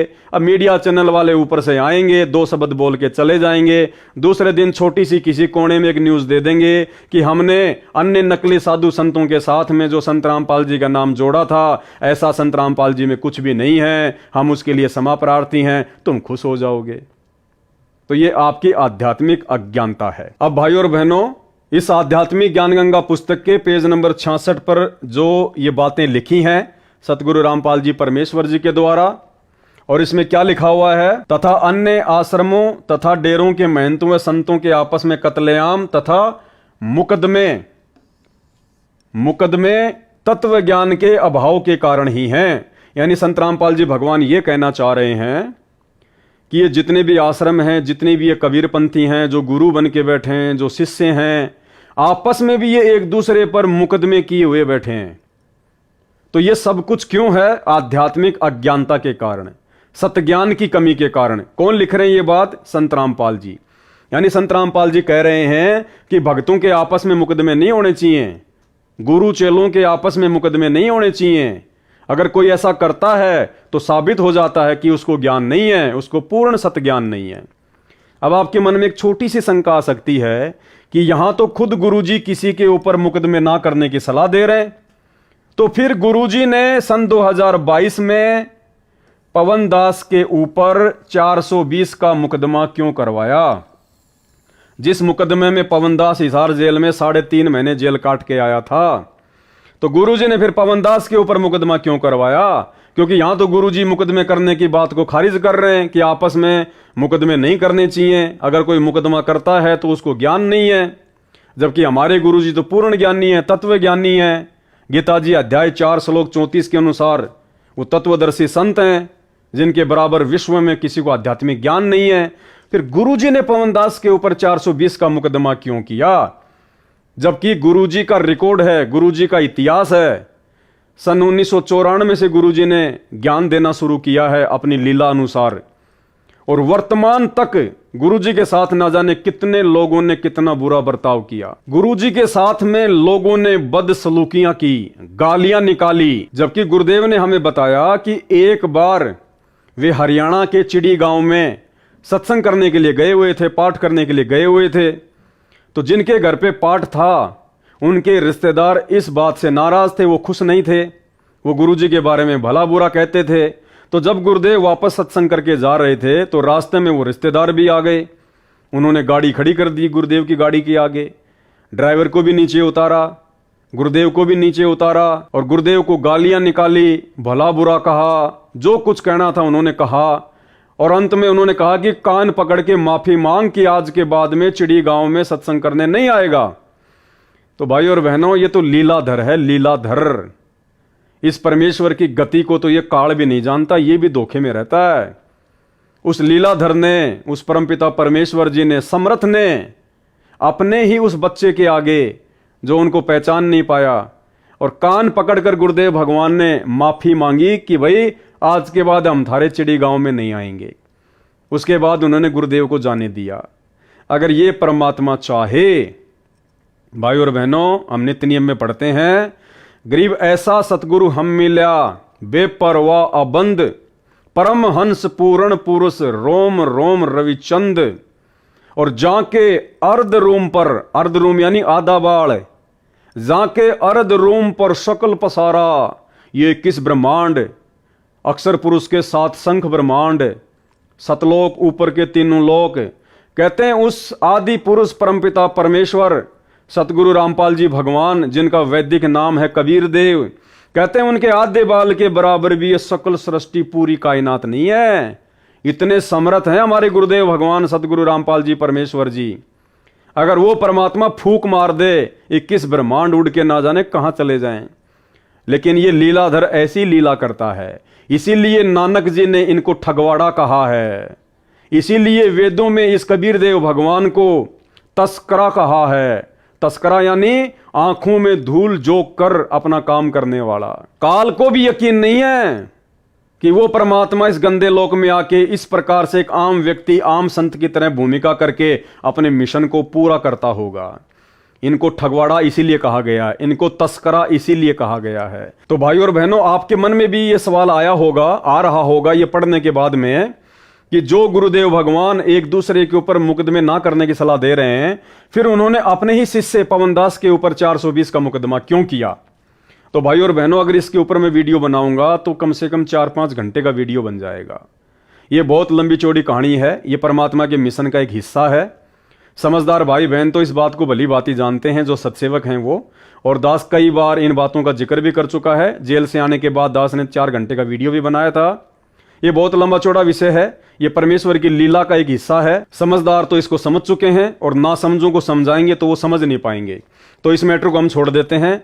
इससे हमने केवल यही निष्कर्ष निकालना है कि परमेश्वर जी जो इतनी सारी बातें इसमें लिख रहे हैं और कह रहे हैं कि धार्मिक लोगों में आपस में लड़ाई झगड़े का मुख्य कारण है सतज्ञान की कमी। सतज्ञान की कमी के चलते आपस में एक दूसरे पर मुकदमे, राग द्वेष, मान बढ़ाई, इन सब में फंसे हुए हैं। तो भाई और बहनों, कैसे वो परमपिता परमेश्वर सतगुरु रामपाल जी भगवान, जिनके विषय में उनके ज्ञान से, उनके आशीर्वाद से हम 2 कोटि के जीवों को भी इस बात का पता चल चुका है कि वे निर्विकार परमात्मा है, उनके ऊपर कोई दाग नहीं लग सकता, वो बेदाग परमेश्वर है। फिर वो परमात्मा कैसे हम भक्तों को यह आदेश देंगे कि बच्चों, ये जो मीडिया वालों ने इस प्रकार से मेरे खिलाफ झूठ फैलाई है, तुम इसका जमकर विरोध करो, उन मीडिया वालों को माफी मांगने के लिए मजबूर करो। अरे भाई, इस प्रकार की झूठी खबरें तो सन 1994 से ये मीडिया वाले, देश दुनिया वाले गुरुदेव के खिलाफ ना जाने क्या क्या बकते रहते हैं, क्या क्या फैलाते रहे हैं। आज से पहले तो गुरुदेव ने कभी आदेश नहीं दिया, कभी नहीं कहा परमात्मा ने अपने बच्चों को कि तुम उनके साथ में जाके उनसे माफी मंगवाओ। ये भक्तों के लक्षण थोड़ी होते हैं। ये तो जबरदस्ती वाला काम हो गया, ये तो ईंट का जवाब पत्थर से देना हो गया। तो ये शिक्षा हमारे गुरुदेव भगवान की नहीं है, सतगुरु रामपाल जी परमेश्वर जी की नहीं है। यह आध्यात्मिक ज्ञान गंगा पुस्तक का पेज नंबर 66 इस बात को भली भांति दर्शाता है। ये आप और हमारे जैसे सतलोक आश्रमों से जुड़े हुए उन चंद कोऑर्डिनेटरों का, गुरुदेव के कलयुगी परिवार वालों का, उन लोगों का मनमाना आचरण है जो संगत के ऊपर थोपा गया है। तो आप लोगों ने क्या करना है, क्या नहीं करना है, भाई और बहनों, आप स्वयं इस बात का निर्णय करें। अब आगे देखिएगा, आपको एक प्रमाण और देते हैं, इससे भी यह साबित होगा, आप भली भांति समझ जाएंगे कि जिस प्रकार से सोशल मीडिया पर सतलोक आश्रम मैनेजमेंट हरियाणा के द्वारा न्यूज चैनलों के खिलाफ माफी मंगवाने के पोस्टर वायरल करवाए गए हैं कि इन्होंने हमारे गुरुदेव के खिलाफ इस प्रकार से झूठी खबरें क्यों फैलाई। हम भक्तों को इकट्ठा करेंगे, आंदोलन करेंगे और हम मीडिया वालों से माफी मंगवा के रहेंगे। अब भाई और बहनों, क्या भक्तों ने ऐसा करना चाहिए? क्या भक्ति मार्ग में ये उचित है? क्या इस प्रकार के कुक्रम भक्तों की अज्ञानता को नहीं दर्शाते हैं? तो आपको ये सारी बातें सतगुरु रामपाल जी भगवान ने अपनी पुस्तकों में भली भांति लिखकर समझा रखी हैं। ये पुस्तक आपके सामने है, पुस्तक है मुक्ति बोध। मुक्ति बोध पुस्तक है और मुक्ति बोध पुस्तक का पेज नंबर है 171 पेज नंबर है मुक्ति बोध पुस्तक का। सतगुरु रामपाल जी के कर कमलों से लिखी गई है। इसमें गुरुदेव ने भगत के क्या लक्षण बताए, भगत को कैसे रहना चाहिए। यदि एक भगत के साथ में कोई जबरदस्ती करता है, कोई ना इंसाफी करता है, भगत का कोई मजाक उड़ाता है, भगत के खिलाफ कोई उल्टा सीधा बोलता है, तो भगत ने किस प्रकार से रिएक्शन करना चाहिए, भगत ने कैसा अपने आप को उसके सामने दर्शाना चाहिए। जबकि मीडिया वालों ने हम भक्तों के खिलाफ नहीं बोला, भगवान के खिलाफ बोला है। तो भगवान तो पाक होता है, पवित्र होता है, निष्पाप होता है, बेदाग होता है। तो उनके खिलाफ यदि कोई कुछ बोल रहा है, कोई कुछ लिख रहा है, तो हम तत्व ज्ञान प्राप्त भक्तों को दुख नहीं होना चाहिए। तो क्या बताया हमें परमेश्वर ने? ये भगत इब्राहिम सुल्तान की कथा के माध्यम से परमेश्वर हमें समझा रहे हैं। भगत तरवर अर्थात वृक्ष जैसे स्वभाव का होता है, यानी भगत का जो स्वभाव होता है वो पेड़ के जैसा होता है। कैसे? एक बार एक समुद्री जहाज में एक सेठ व्यापार के लिए जा रहा था, उसके साथ रास्ते में खाना बनाने वाले तथा मजाक मस्करा करके दिल बहलाने वालों की पार्टी भी थी। लंबा सफर था, महीना भर लगना था। मजाकिया व्यक्तियों को एक ऐसे व्यक्ति की आवश्यकता थी जिसके ऊपर सब मजाक की नकल झाड़ सके। यानी उस सेठ के साथ में उस जहाज में जो नाटक मंडली बैठी हुई थी सेठ का मनोरंजन करने के लिए, दिल बहलाने के लिए, तो उस नाटक मंडली को एक ऐसा व्यक्ति चाहिए था जिसको आधार बना के उस सेठ को खुश किया जा सके, मजाक किया जा सके उस व्यक्ति के ऊपर। खोज करने पर इब्राहिम को पाया, क्योंकि ये जो इब्राहिम सुल्तान था, परमात्मा ने बताया कि ये राज्य को त्याग कर और एक आम साधारण व्यक्ति की तरह अपना जीवन यापन करता था। तो जब उन्होंने खोजा ऐसे व्यक्ति को, नाटक मंडली वालों ने, तो खोज करने पर इब्राहिम को पाया और पकड़ कर ले गए। सोचा कि इस भिखारी को रोटियां चाहिए। वो तो उस परमात्मा की आत्मा को भिखारी समझ रहे थे, जबकि उनको पता नहीं था कि भैया ये तो बलक बुखारे का राज्य त्याग कर परमात्मा के लिए भटक रहा है। इसके पास तो ऐसा ठाठ बाट था, देवताओं के राजा इंद्र के पास भी नहीं था। लेकिन वो तो उसको भिखारी समझ रहे थे। सोचा कि इस भिखारी को रोटियां चाहिए, मिल जाएंगी। समुद्र में दूर जाने के पश्चात सेठ के लिए मनोरंजन का प्रोग्राम शुरू हुआ। इब्राहिम के ऊपर मजाक कर रहे थे, कह रहे थे कि एक इस इब्राहिम जैसा मूर्ख था, वह वृक्ष की उसी डाली पर बैठा था जिसे काट रहा था, गिरकर मर गया। हा हा करके हंसते थे, यानी उस इब्राहिम सुल्तान के ऊपर मजाक झाड़ रहे थे, उसको आधार बनाकर कि एक इसके जैसा मूर्ख था, वो जिस टहनी को काट रहा था उसी टहनी पर बैठा हुआ था, फिर नीचे गिर गया और फिर हा हा करके सारे हंसने लगे। पहले यही मनोरंजन के साधन होते थे। पहले कोई टीवी रेडियो आदि तो थे नहीं, ये फिल्में वगैरह तो बनती नहीं थी, तो इसी प्रकार से अपना वो टाइम पास किया करते थे। और हाँ हाँ करके हंसते थे। इस प्रकार बहुत देर तक ऐसी अभद्र टिप्पणियां करते रहे, यानी उस परमात्मा के भगत को लेकर इस प्रकार से वो मजाक करते रहे। अब देखना भाई और बहनों, उस इब्राहिम सुल्तान ने, जो पहले राजा था, 18 लाख घोड़े थे, हाथी थे, 16,000 रानियां थी, बलक बुखारे का बादशाह था, इंद्र भी शर्मा जाता था उसके ठाट बाट के आगे, शरीर में हट्टा कट्टा था। भाई और बहनों, उस भगत ने क्या रिएक्शन दिखाया जब उसके ऊपर लोग मजाक करने लगे, मजाक झाड़ने लगे, अभद्र टिप्पणियां करने लगे, जबकि राजा में तो कितना अहंकार होता है। और उस समय तो वो सत्यज्ञान भी नहीं दिया था परमात्मा ने, जो सत्यज्ञान आज आप और हमें दे दिया। उसके बावजूद इब्राहिम सुल्तान ने क्या रिएक्शन दिखाया? अपने गुरुदेव की शिक्षा पर चला, या वर्तमान में सतलोक आश्रम मैनेजमेंट हरियाणा और लाखों की संगत की तरह न्यूज चैनल वालों के खिलाफ ये मुहिम चलाई कि माफी मांगो, माफी मांगो, माफी मांगो। देखिएगा, हाँ हाँ करके हंसते थे। इस प्रकार बहुत देर तक ऐसी अभद्र टिप्पणियां करते रहे। इब्राहिम बहुत दुखी हुआ। अब दुखी क्यों हुआ इब्राहिम? क्योंकि उसकी भक्ति नहीं बन पा रही थी। इब्राहिम बहुत दुखी हुआ, सोचा कि महीनों का दुख हो गया, न भक्ति कर पाऊंगा, न चैन से रह पाऊंगा। इब्राहिम ने केवल इतना सोचा ही था। इब्राहिम ने कोई मान बढ़ाई में आकर, अहंकार में आकर कि मैं तो राजा था, तुम मेरे ऊपर ऐसी अभद्र टिप्पणियां कर रहे हो, तुम्हारी औकात कैसे हो गई? लड़ाई झगड़े के मूड में नहीं। इब्राहिम दुखी हुआ कि हे परमात्मा, ये महीने भर का समुद्र का सफर है और महीने भर तक इसी प्रकार से ये लोग मेरा मजाक बनाते रहेंगे, मैं भक्ति नहीं कर पाऊंगा। मजाक तो चाहे मेरा लाख बना लो, कोई दिक्कत नहीं है। भगतकार भगवान का तो इस गंदे लोक में मजाक बनता ही आया है, लेकिन मेरी भक्ति नहीं हो पाएगी, परमेश्वर आपकी समय पर आरती स्तुति नहीं हो पाएगी। इस बात को लेकर वो दुखी सा हुआ। इब्राहिम बहुत दुखी हुआ, सोचा कि महीनों का दुख हो गया, न भक्ति कर पाऊंगा, न चैन से रह पाऊंगा। उसी समय आकाशवाणी हुई परमात्मा की, सतगुरु रामपाल जी भगवान की, उस कबीर जी की, कि हे भगत इब्राहिम, यदि तू कहे तो इन मूर्खों को मार दूं। उसी समय परमेश्वर जी की आकाशवाणी हुई कबीर देव जी की, और इब्राहिम सुल्तान से क्या कहा कि हे इब्राहिम, अगर तू कहे तो इन मूर्खों को मार दूं सबको। यानी परमेश्वर ने उसके सामने एक ऑप्शन छोड़ दिया कि अगर तू कहे तो इसी समय इस जहाज को डुबो दूं और तुझे बचा लूं, इन सब मूर्खों को मौत के घाट उतार दूं, इन मूर्खों को मार दूं, जहाज को डुबो दूं और तुझे बचा लूं। ये तेरे को तंग करते हैं। ये आकाशवाणी सुनकर जहाज के सब व्यक्ति भयभीत हो गए। इब्राहिम ने कहा, अब क्या कहा भाई और बहनों?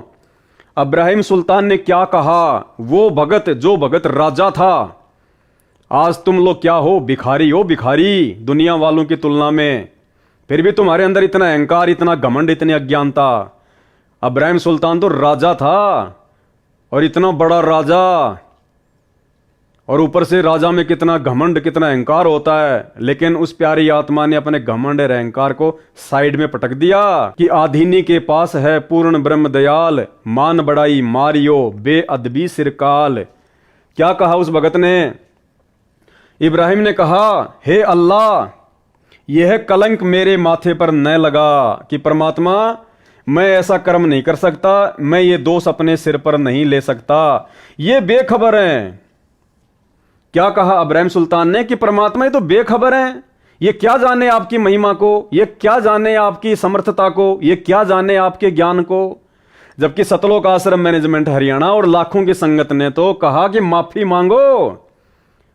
मीडिया वालों से कह रहे हैं, न्यूज चैनल वालों से, सोशल मीडिया पर पोस्टर वायरल करके कि तुमने हमारे गुरुजी के खिलाफ ऐसा क्यों बोल दिया, नकली साधु संतों के साथ में क्यों जोड़ दिया, माफी मांगो, माफी मांगो। और इब्राहिम सुल्तान क्या कह रहा है?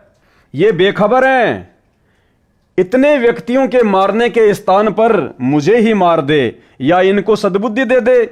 उनको सद्बुद्धि देने की बात कही इब्राहिम सुल्तान ने, और तुम लोग मीडिया वालों से माफी मंगवा रहे हो। ये आपकी भक्ति करके अपने जीवन का कल्याण कराएं।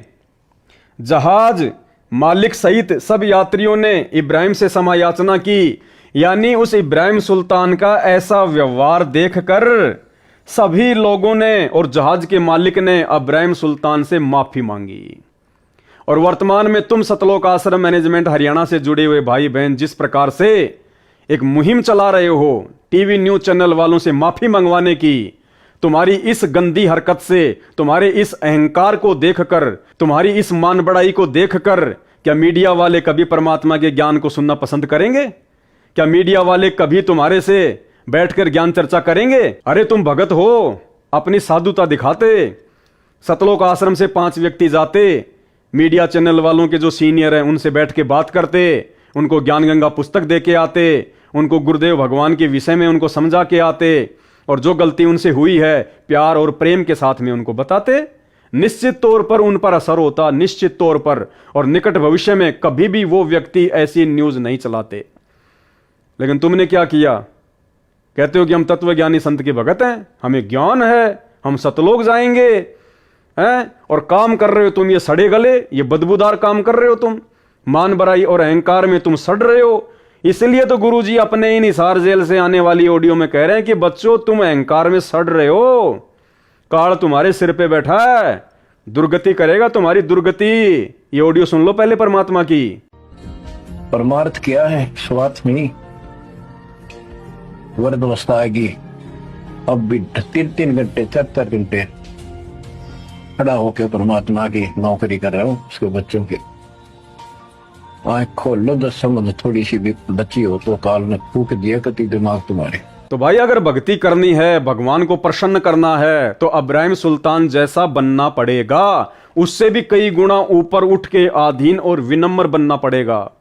ये मोटी मोटी पुस्तकें, ये लेख, ये सतगुरु रामपाल जी भगवान ने कोई मनोरंजन के लिए नहीं लिखे, टाइम पास के लिए नहीं लिखे, हम भक्तों के लिए लिखे कि हमने कैसा होना चाहिए, भक्ति में आने के बाद हमारा आचार विचार व्यवहार कैसा होना चाहिए, दूसरे ज्ञानहीन लोगों के प्रति हमारी सोच कैसी होनी चाहिए।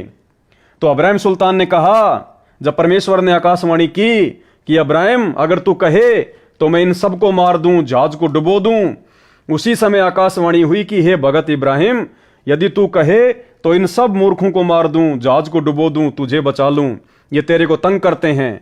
यह आकाशवाणी सुनकर जहाज के सब व्यक्ति भयभीत हो गए। इब्राहिम ने कहा, हे अल्लाह, ये कलंक मेरे माथे पर न लगा, ये बेखबर हैं, इतने व्यक्तियों के मारने के स्थान पर मुझे ही मार दे या इनको सद्बुद्धि दे दो, ये आपकी भक्ति करके अपने जीवन का कल्याण कराएं। जहाज मालिक सहित सब यात्रियों ने इब्राहिम से क्षमा याचना की। क्यों? भगत के विचारों को देखकर। जब भगत ने कहा कि इनके स्थान पर मुझे मार दे, जबकि वो लोग भगत को दुखी कर रहे थे, फिर भी भगत ने उनको दुखी नहीं करना चाहा, तो वो परमेश्वर की वाणी पे चलता था कि जो तोकू काटा बोवे वाको बोतू फूल। और जब वो इब्राहिम सुल्तान परमात्मा की वाणी पे टिका रहा तो परमेश्वर ने आकाशवाणी करनी पड़ी, और जो लोग उसके ऊपर मजाक झाड़ रहे थे उन लोगों ने भी अपनी गलती का एहसास करते हुए इब्राहिम से माफी मांगी और बाद में परमेश्वर जी से नाम उपदेश भी लिया।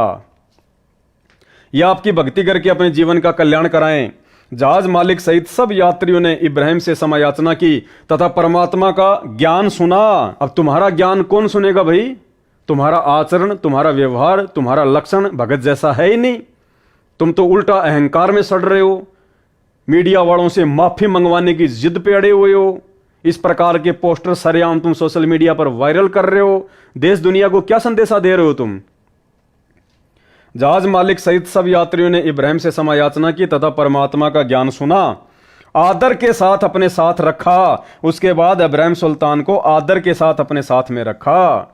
भक्ति करने के लिए जहाज में भिन्न स्थान दे दिया। देखो, जो व्यक्ति परमात्मा की वाणियों पर चलता है, परमात्मा ये संकेत कर रहे हैं कि परमात्मा फिर उसके लिए सारी व्यवस्था भी करवा देता है। देखो, इब्राहिम सुल्तान को गालियां भी सुननी पड़ी। इब्राहिम सुल्तान के ऊपर वो लोग जो है गंदी गंदी अभद्र टिप्पणियां भी कर रहे थे, उसको भक्ति भी ढंग से नहीं करने दे रहे थे, लेकिन वो शांत रहा। वो परमेश्वर के वचन पर चला, अपने गुरु की आज्ञा में चला कि जो तो को काटा बोवे वाको बोतू फूल, तो ये फूल के फूल हैं, वाको हैं त्रिशूल। आप नित्यनियम में भी पढ़ते हो, अपने नित्यनियम के अंदर आपको बहुत कुछ विज्ञान है। विज्ञान माने तत्व ज्ञान है, विशेष ज्ञान है। और इस ज्ञान को आप केवल एक रूटीन में पढ़ लेते हो कि हमने ये एक पढ़ना है, प्रतिदिन नित्यनियम करना ही करना है। लेकिन एक व्यवस्था बनाकर नहीं इसको प्रतिदिन करना चाहिए। जितनी देर भी इसको सुनो, किसी भी पार्ट को, इसके नित्यनेम का जितना भी बुद्धि मन निश्चल हो तेरा आपका, तो ये विचार करे कि इसमें क्या बोला है मालिक ने अपनी वाणी में, क्या आदेश है तेरे लिए। क्योंकि आप पौन घंटा नित्यनेम करते हो, इसमें ज़्यादा से ज़्यादा आपका मन 20% इस नित्यनेम के अंदर आप 20% ही सुन पाते हो। उस 20% को भी यदि आप विचार करो डेली कि इसमें क्या आदेश है मालिक का, और फिर अपने जीवन को सारा दिन, उस दिन को ऐसे ही सुचारू रखो। क्योंकि आपको घर से निकलने से पहले ये पढ़ा इसलिए जाता है कि आपके साथ रास्ते में कोई निकम्मा भी टकराओगा, कोई गाली देने वाला भी मिलेगा, कोई बुंडा भी बोलेगा, कितना कोई आंट भी लावेगा।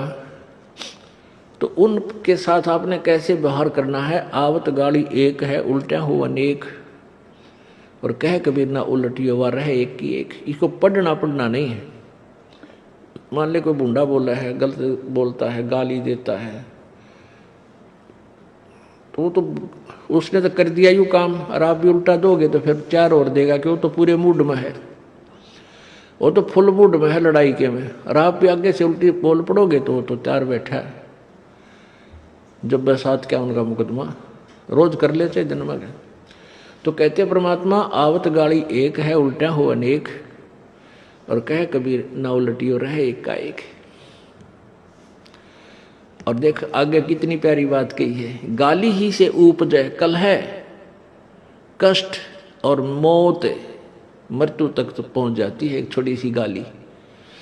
गाली ही से उपजे कलह, कष्ट और मीच, हार चले सो संत है, लाग मरे सो नीच।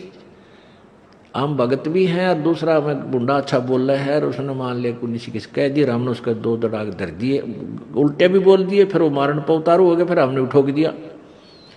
हो सकता है आप उसे तगड़े भी हो और अच्छा भी संवार दो, फिर आप में और उसमें कसर के रहेगी।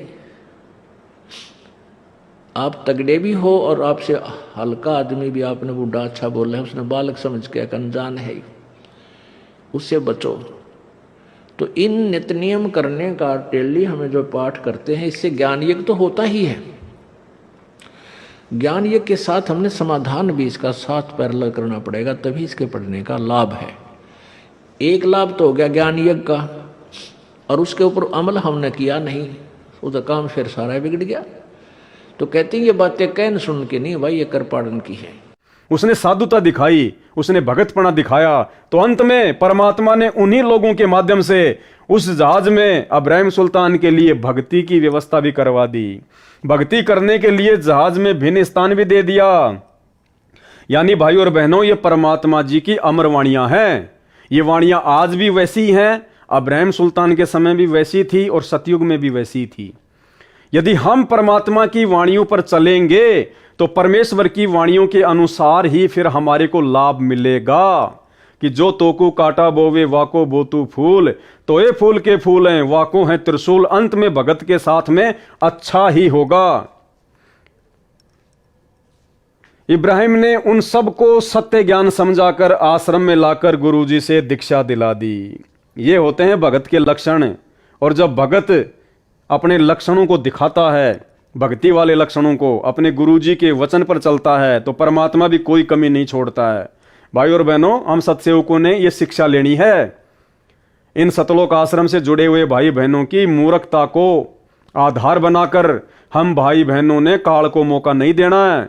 हमने वास्तव में गुरुदेव ने जिस प्रकार से हमें ज्ञान दिया, सत्संग दिए, और हमें जिस प्रकार से भगत बनाना चाहा, हमने उस प्रकार से भगत बनना पड़ेगा यदि वास्तव में अपना आत्म कल्याण चाहते हैं। तो अगर इसी जन्म में सतलोक जाना चाहते हैं तो, अन्यथा ये पुस्तकें, ये वाणियां परमेश्वर कोई खाली टाइम पास के लिए नहीं लिख रहे हैं। अब भाई और बहनों, इतना सारा सब कुछ विश्वास और गुरुदेव के वचन पर चलना, गुरुदेव की आज्ञा में चलना, ये सब कुछ तभी संभव है जब हम अपने गुरुजी को पहचान लेंगे, जब हम अपने गुरुदेव भगवान को परमात्मा के रूप में हृदय से स्वीकार कर लेंगे, जब हम उनके ज्ञान को अपने अंतःकरण में समा लेंगे। भाई और बहनों, उसी समय भगत के अंदर बदलाव आ सकता है। भगत वास्तव में एक सच्चा भगत बन सकता है। अपने गुरुजी की शिक्षाओं पर, उनके वचनों पर दृढ़ होकर चल सकता है। अन्यथा जिस प्रकार एक ट्रेन जाती है दिल्ली से बॉम्बे, और जिसने जहां तक की टिकट ले रखी है वो वहीं उतरता चला जाएगा, अंतिम स्टेशन तक वहीं पहुंचेगा जिसने अंतिम स्टेशन तक की टिकट ले रखी है। तो गुरुदेव के वचनों पर अंत समय तक वही भगत टिक कर रह सकता है जिस भगत ने गुरुदेव की वास्तविक परमात्मा वाली स्थिति को पहचान लिया होगा। और उस परमेश्वर के आशीर्वाद से, गुरुदेव भगवान के आशीर्वाद से, आप और हम साथ संगति से जुड़े हुए भाई बहनों का सौभाग्य कि परमेश्वर ने विशेष रजा बख्श के, परमात्मा कहते हैं पिछले जन्म से होते हैं पूर्ण हंस मुराद, ये कोई पिछले जन्म जन्मांतरों की भक्ति और शुभ कर्मों का सहयोग होता है जो भगत अपने गुरुदेव को पहचान पाते हैं। अन्यथा ये लाखों की भीड़ सतलोक आश्रमों से जुड़ी हुई, ये किस प्रकार से सोशल मीडिया पर आए दिन अपने कुकर्मों को दुनिया के सामने प्रदर्शित करती रहती है, आप और हमसे कुछ भी छुपा हुआ नहीं है। तो गुरु जी को परमात्मा मानने के विषय में आदरणीय गरीबदास जी महाराज जी की ये वाणियां हैं। ये पुस्तक है भाई और बहनों यथार्थ भक्ति बोध। इनमें एक वाणी के माध्यम से कि कबीर गुरु को मानुष जो गिने, चरणा अमृत को पान, ते नर नरक में जाएंगे, जन्म जन्म होय स्वान। भाई और बहनों, इस वाणी के माध्यम से सतगुरु रामपाल जी भगवान हमें क्या समझाना चाहते हैं, क्या शिक्षा देना चाहते हैं? सरलार्थ, जो सतगुरु तत्वदर्शी है, तो वर्तमान में हम सबको पता है कि तत्वदर्शी संत कौन है? धरती पर एकमात्र सतगुरु रामपाल जी परमेश्वर जी हैं। उसको परमात्मा के तुल्य ही मानना चाहिए, यानी गुरु को परमात्मा ही मानना चाहिए। यदि साधक ने, साधक यानी भगत ने गुरु धारण कर रखा है, संत रामपाल जी को अपना गुरु भी धारण कर रखा है, और नियमानुसार चरणा अमृत भी पी रहा है, यानी सतगुरु रामपाल जी भगवान नाम दीक्षा के समय जो एक चरणामृत की जो एक बोतल देते हैं छोटी सी, यानी भगत वो चरणामृत भी पी रहा है रोजाना, यानी भगत ने गुरु धारण कर रखा है और नियमानुसार चरणा अमृत भी पी रहा है, और गुरु जी को केवल संत रूप में देखता है। यानी वो भगत अपने गुरु को परमात्मा नहीं मानता, भगवान के रूप में नहीं देखता, अपने गुरु को केवल संत रूप में देखता है। केवल एक सामान्य व्यक्ति, सामान्य संत, एक मानुष रूप में यदि वो अपने गुरु को देख रहा है, और मानुष रूप में गुरु को देखने का मतलब है गुरु के रहते सहते इस कागज वाली फोटो को भगवान मानना, इस कागज के टुकड़े को कबीर मानकर अपने घर में इसकी फोटो रखना, अपने दरबार में फोटो रखना, और प्रति वर्ष जून के महीने में इसको भगवान मानकर इसका प्रकट दिवस मनाना, कबीर प्रकट दिवस। ये होता है गुरु को मानुष मानना, गुरु को आम व्यक्ति मानना, आम संत मानना।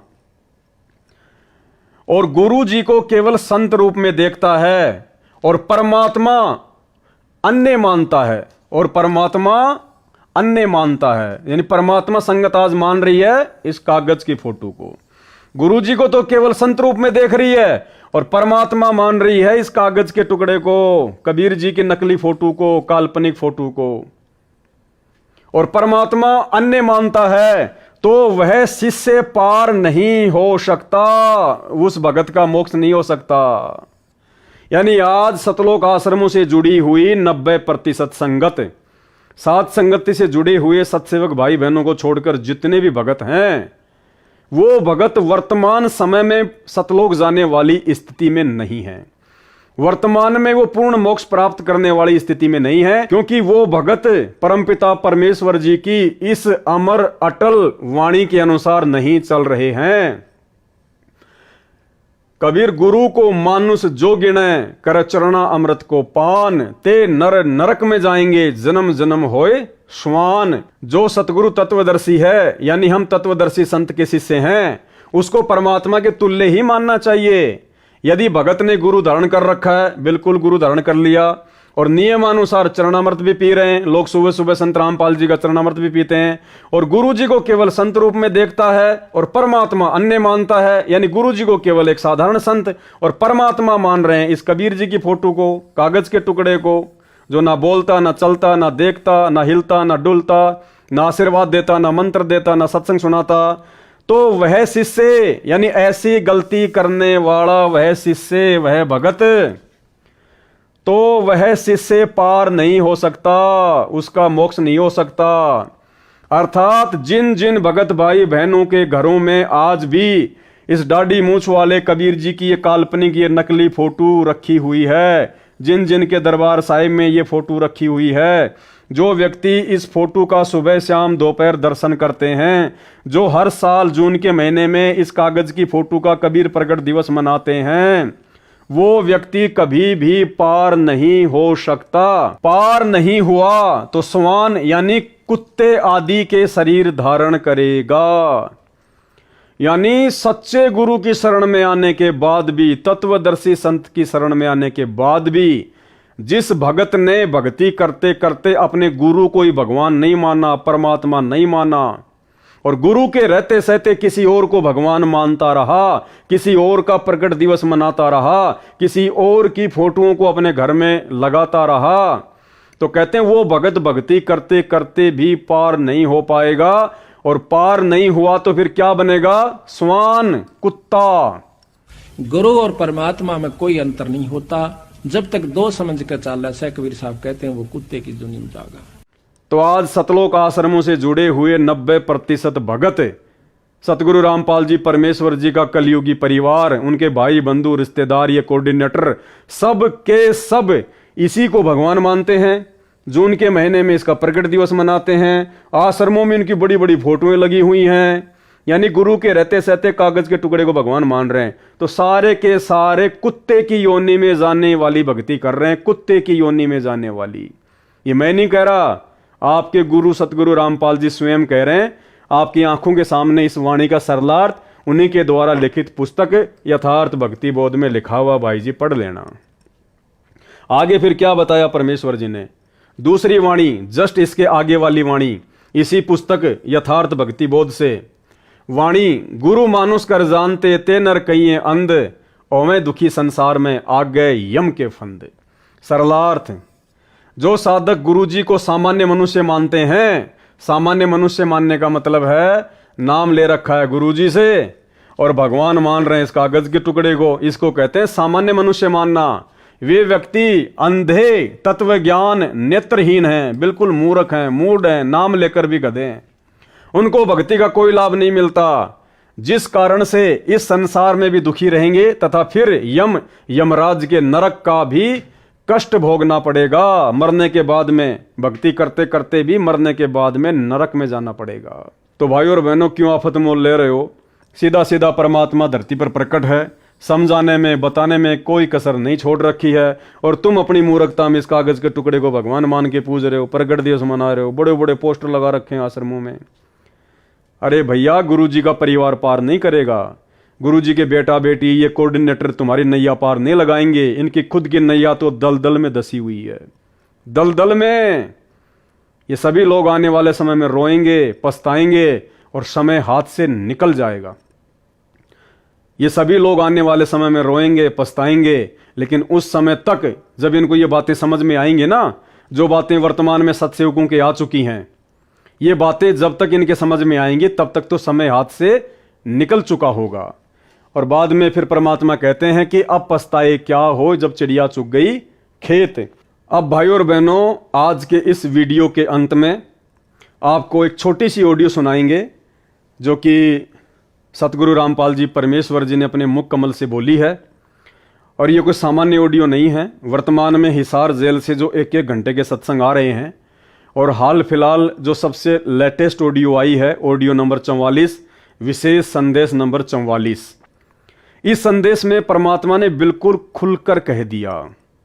क्या कह दिया? कि मैं कौन हूं, तुम्हारा गुरु कौन है, परमात्मा कौन है, कबीर कौन है। यानी जिन लोगों की आंखें बंद हैं, उनकी आंखें खोलने के लिए परमेश्वर ने संकेत किया, और जिनकी आंखें खुल चुकी हैं, उनके विश्वास को और अधिक दृढ़ बनाने के लिए परमात्मा ने संकेत किया। यानी सतलोक आश्रम मैनेजमेंट हरियाणा से जुड़े हुए 90% भाई बहनों की आंखें बंद हैं। तो इस ऑडियो के माध्यम से परमात्मा ने अपनी वास्तविक स्थिति को समझाते हुए उनकी तो आंखें खोलने का प्रयास किया है। और जो हम सत्सेवक भाई बहन परमेश्वर को परमेश्वर मान चुके हैं, गुरु को भगवान मान चुके हैं, परमात्मा ने हमारे विश्वास को और अधिक दृढ़ करने के लिए उस ऑडियो में संकेत किया है। और संकेत परमात्मा ने एक एग्जाम्पल दिया है, जैसे बच्चे बचपन में गेम खेला करते थे, छुपन छुपाई का, छुप जाया करते थे, फिर एक उनको ढूंढा करता था। क्यों, पहले कोई मोबाइल तो थे नहीं, वीडियो गेम तो थे नहीं, बच्चे ऐसे गेम खेला करते थे। तो जैसे बच्चे आपस में इकट्ठे होके और छुप जाया करते थे, और एक बच्चा फिर उनको ढूंढता था, और सबसे पहले जिसको ढूंढता था फिर अगली बार फिर वो ढूंढा करता था। तो ऐसे गेम खेला करते थे। तो एक आध बच्चे ऐसे होते थे, वो ऐसी जगह छुप जाया करते थे जो उनको ढूंढना बड़ा मुश्किल होता था। अब जिसका नंबर था ढूंढने का, वो आवाज लगाता फिर कि रे भाई, और तो मैंने सबको ढूंढ लिया, तू कहां छुपा हुआ है। तो फिर उधर से आवाज आती, वो छुपा हुआ बच्चा जो मिल नहीं रहा, वो बच्चा क्या आवाज लगाता, जैसा कि सतगुरु रामपाल जी भगवान ने इस ऑडियो में कहा है, ना मिलूं ना मिलूं, कोण में खड़ा हूं दरवाजे के पीछे और ना मिलूं। यानी वो बच्चा भोलेपन में अपना एड्रेस भी बता रहा है। क्या कह रहा है, कोण में खड़ा हूं दरवाजे के पीछे, कोण में यानी एक कोने में खड़ा हूं दरवाजे के पीछे, और ना मिलूं ना मिलूं, यानी वो बच्चा अपना एड्रेस भी बता रहा है कि कोण में खड़ा हूं दरवाजे के पीछे, और ना मिलूं ना मिलूं, नहीं मिलूंगा तेरे को। तो बताओ फिर मिलेगा नहीं क्या? जो बच्चा ये कह रहा है कि भाई मैं कोण में खड़ा हूं दरवाजे के पीछे और ना मिलूं तेरे को, नहीं मिलूं, तो क्या मिलेगा नहीं? अगर इसमें जरा भी बुद्धि होगी, अगर इसमें जरा भी कॉमन सेंस होगी, तो ये शब्द सुनकर इस बच्चे के द्वारा कि ना मिलूं ना मिलूं, कोण में खड़ा हूं दरवाजे के पीछे और ना मिलूं, जो अपना एड्रेस भी बता रहा है कि मैं कहां खड़ा हुआ हूं, तो ये बच्चा यदि होश में होगा तो ये बच्चा तुरंत संकेत को समझ जाएगा कि हां वो दरवाजे के पीछे कोने में खड़ा हुआ है, और तुरंत जाके उसको पकड़ लेगा। तो सतगुरु रामपाल जी परमेश्वर जी ने हर प्रकार से अपनी वास्तविक स्थिति को कि तुम्हारा गुरु संत रामपाल ही भगवान है, परमात्मा है, अनेक सत्संगों के माध्यम से, अनेक वाणियों के माध्यम से, अनेक प्रमाणों के माध्यम से आज वर्तमान में हम नादान संगत वालों को, हम उनके बच्चों को उन्होंने बिल्कुल जो है वो क्लियर कर दिया कि मैं ही परमात्मा हूं, मैं संत रामपाल ही भगवान हूं, मैं ही जो है वो कबीर हूं। और फिर बीच बीच में छुपा भी जाते हैं कि ना मिलूं ना मिलूं, क्या कहकर कि मेरे को तो उस परमात्मा ने भेजा है, मैं तो उस परमात्मा का दास हूं, मैं तो उस परमात्मा का प्रतिनिधि हूं। यानी गुरुजी ने सत्संगों में हर प्रकार से अपने आप को स्पष्ट भी कर दिया कि और कोई कबीर नहीं है, कोई भगवान नहीं है, तुम्हारा गुरु स्वयं ही परमात्मा है, और गुरु को परमात्मा मानने से तुम्हारा मोक्ष होगा, नहीं तो कुत्ते की योनि में जाओगे। तो परमेश्वर जी ने इस बच्चे की तरह, इस बच्चे का एग्जाम्पल देकर स्पष्ट भी कर दिया हम संगत वालों को कि ना मिलूं ना मिलूं, कोण में खड़ा हूं दरवाजे के पीछे और ना मिलूं। तो गुरुदेव ने हर प्रकार से स्पष्ट भी कर दिया, अरे लाखों ऐसे सुख, कोडियों को काया, बांझ को पुत्र, निर्धन को माया, रोगी को स्वस्थ शरीर, मुर्दों को जिंदा, हमारे सौ काम सार दिए परमात्मा ने। पहले हम लोग बर्बाद होके घूमा करते थे, अपने आप को पता नहीं क्या फन्ने खां समझते थे और पल्ले कुछ भी नहीं था। परमेश्वर ने शरण में लेकर ऋषि परिवार बना दिए, जीवन संवार दिया, और उसके बाद परमेश्वर ने सर्व धर्म शास्त्रों से किसी भी धर्म के किसी भी शास्त्र को नहीं छोड़ा। वो अनमोल ज्ञान परमात्मा ने वो निष्कर्ष निकाल के दे दिया। वेदों से अपने आप को भगवान साबित कर दिया, गीता जी से अपने आप को भगवान साबित कर दिया। हर प्रकार के लाखों सुख देकर जो परमेश्वर ही दे सकता है, हर प्रकार से हमारे को साबित कर दिया कि तुम्हारा गुरु ही भगवान है। और उन वाणियों के माध्यम से कि गुरु को मानुष जोगे न कर चरणा अमृत को पान, ते नर नरक में जाएंगे जन्म जन्म बने समान। और स्पष्ट कह दिया कि गुरु को भगवान माने बिना मोक्ष नहीं हो सकता, सत्संग केवल परमात्मा ही कर सकता है। तो आज सत्संग कौन कर रहा है वर्तमान में? तत्वदर्शी संत की भूमिका केवल परमात्मा ही करता है। तो वर्तमान में संत रामपाल जी के रूप में तत्वदर्शी संत की भूमिका कौन कर रहा है? सत्संग केवल भगवान ही कर सकता है। तो सत्संग कौन कर रहा है वर्तमान में? तो भाई और बहनों, इतने संकेत देने के बाद भी यदि हम नहीं समझ पाएंगे कि हमारे गुरुजी ही परमात्मा है, तो भाई फिर धिक्कार है हमारे इस मनुष्य जीवन को और भक्ति करने को। जिस प्रकार ये सारे बच्चे मिलके खेल रहे हैं और तो सब इनको मिल गए, एक बच्चा इनको मिल नहीं रहा, तो ये पुकार रहा कि भाई कहां है कहां है, और वो कह रहा है कि ना मिलूं ना मिलूं, कूण में खड़ा हूं दरवाजे के पीछे, ना मिलूं। अगर ये बच्चा अगर होश में होगा तो इस बात को सुनकर कि कूण में खड़ा हूं दरवाजे के पीछे तुरंत जाके पकड़ लेगा। और मूर्ख होगा, अज्ञानी होगा, तो भाई उसी कागज की फोटो को, उसी कबीर की कागज की फोटो का प्रकट दिवस मनाता रहेगा, उसी कागज की फोटो को अपना भगवान मानता रहेगा और गुरु को मानुस मान के इसी प्रकार से जेरे कुएं में पड़ा रहेगा। तो अब आप जी खुद सतगुरु रामपाल जी भगवान के मुख कमल से विशेष संदेश नंबर 44 की वो ऑडियो सुनिए, जिसमें परमेश्वर ने इन बच्चों को आधार बनाकर एक छोटा सा एग्जाम्पल देकर अपनी स्वयं की स्थिति को बिल्कुल क्लियर कर दिया कि भाई पहचान लो, अब बाकी मैं तो अपने आप को छुपाता रहूंगा, पहचानना तुमने स्वयं पड़ेगा मेरे ज्ञान को आधार बनाकर। तो गुरुदेव ने स्पष्ट भी कर दिया और बीच बीच में अपने आप को छुपा भी देते हैं कि मैं तो भगवान का दास हूं, मैं तो परमात्मा का भेजा हुआ दास हूं। और हर प्रकार से परमात्मा ने स्पष्ट कर दिया कि मैं खुद ही कबीर हूं। तो सुनिए ऑडियो, और उसके बाद भी यदि हमारी आंखें नहीं खुलती हैं तो भाई और बहनों फिर इस नादान बच्चे में और हमारे में फिर कोई अंतर नहीं है। तो आज के वीडियो में केवल इतना ही। परमेश्वर हम सबको सद्बुद्धि दें। बंदी छोड़ सतगुरु रामपाल जी परमेश्वर जी की जय हो। बच्चों, धन्य आपके माता पिता जिनसे जन्म हुआ। आज उस परम पिता ने कहां से अमृत आकाशवाणी कर रखी अपने प्यारी आत्माओं के लिए। क्या यह सामान्य बात है? अरे इतना प्रत्यक्ष बचपन में बालक खेला करते, ना पाऊं ना पाऊं ना पाऊं, कौन में खड़ा हूं कुआड़ के पाछे, नो कति क्लियर कर रखा, अब भी नहीं ढूंढ पाओगे। बच्चों, परमात्मा ने आपके ऊपर असीम रजा कर दी है, कति प्रत्यक्ष हो चुके हैं, काल की और दयाल की आमने सामने लड़ाई शुरू हो चुकी है।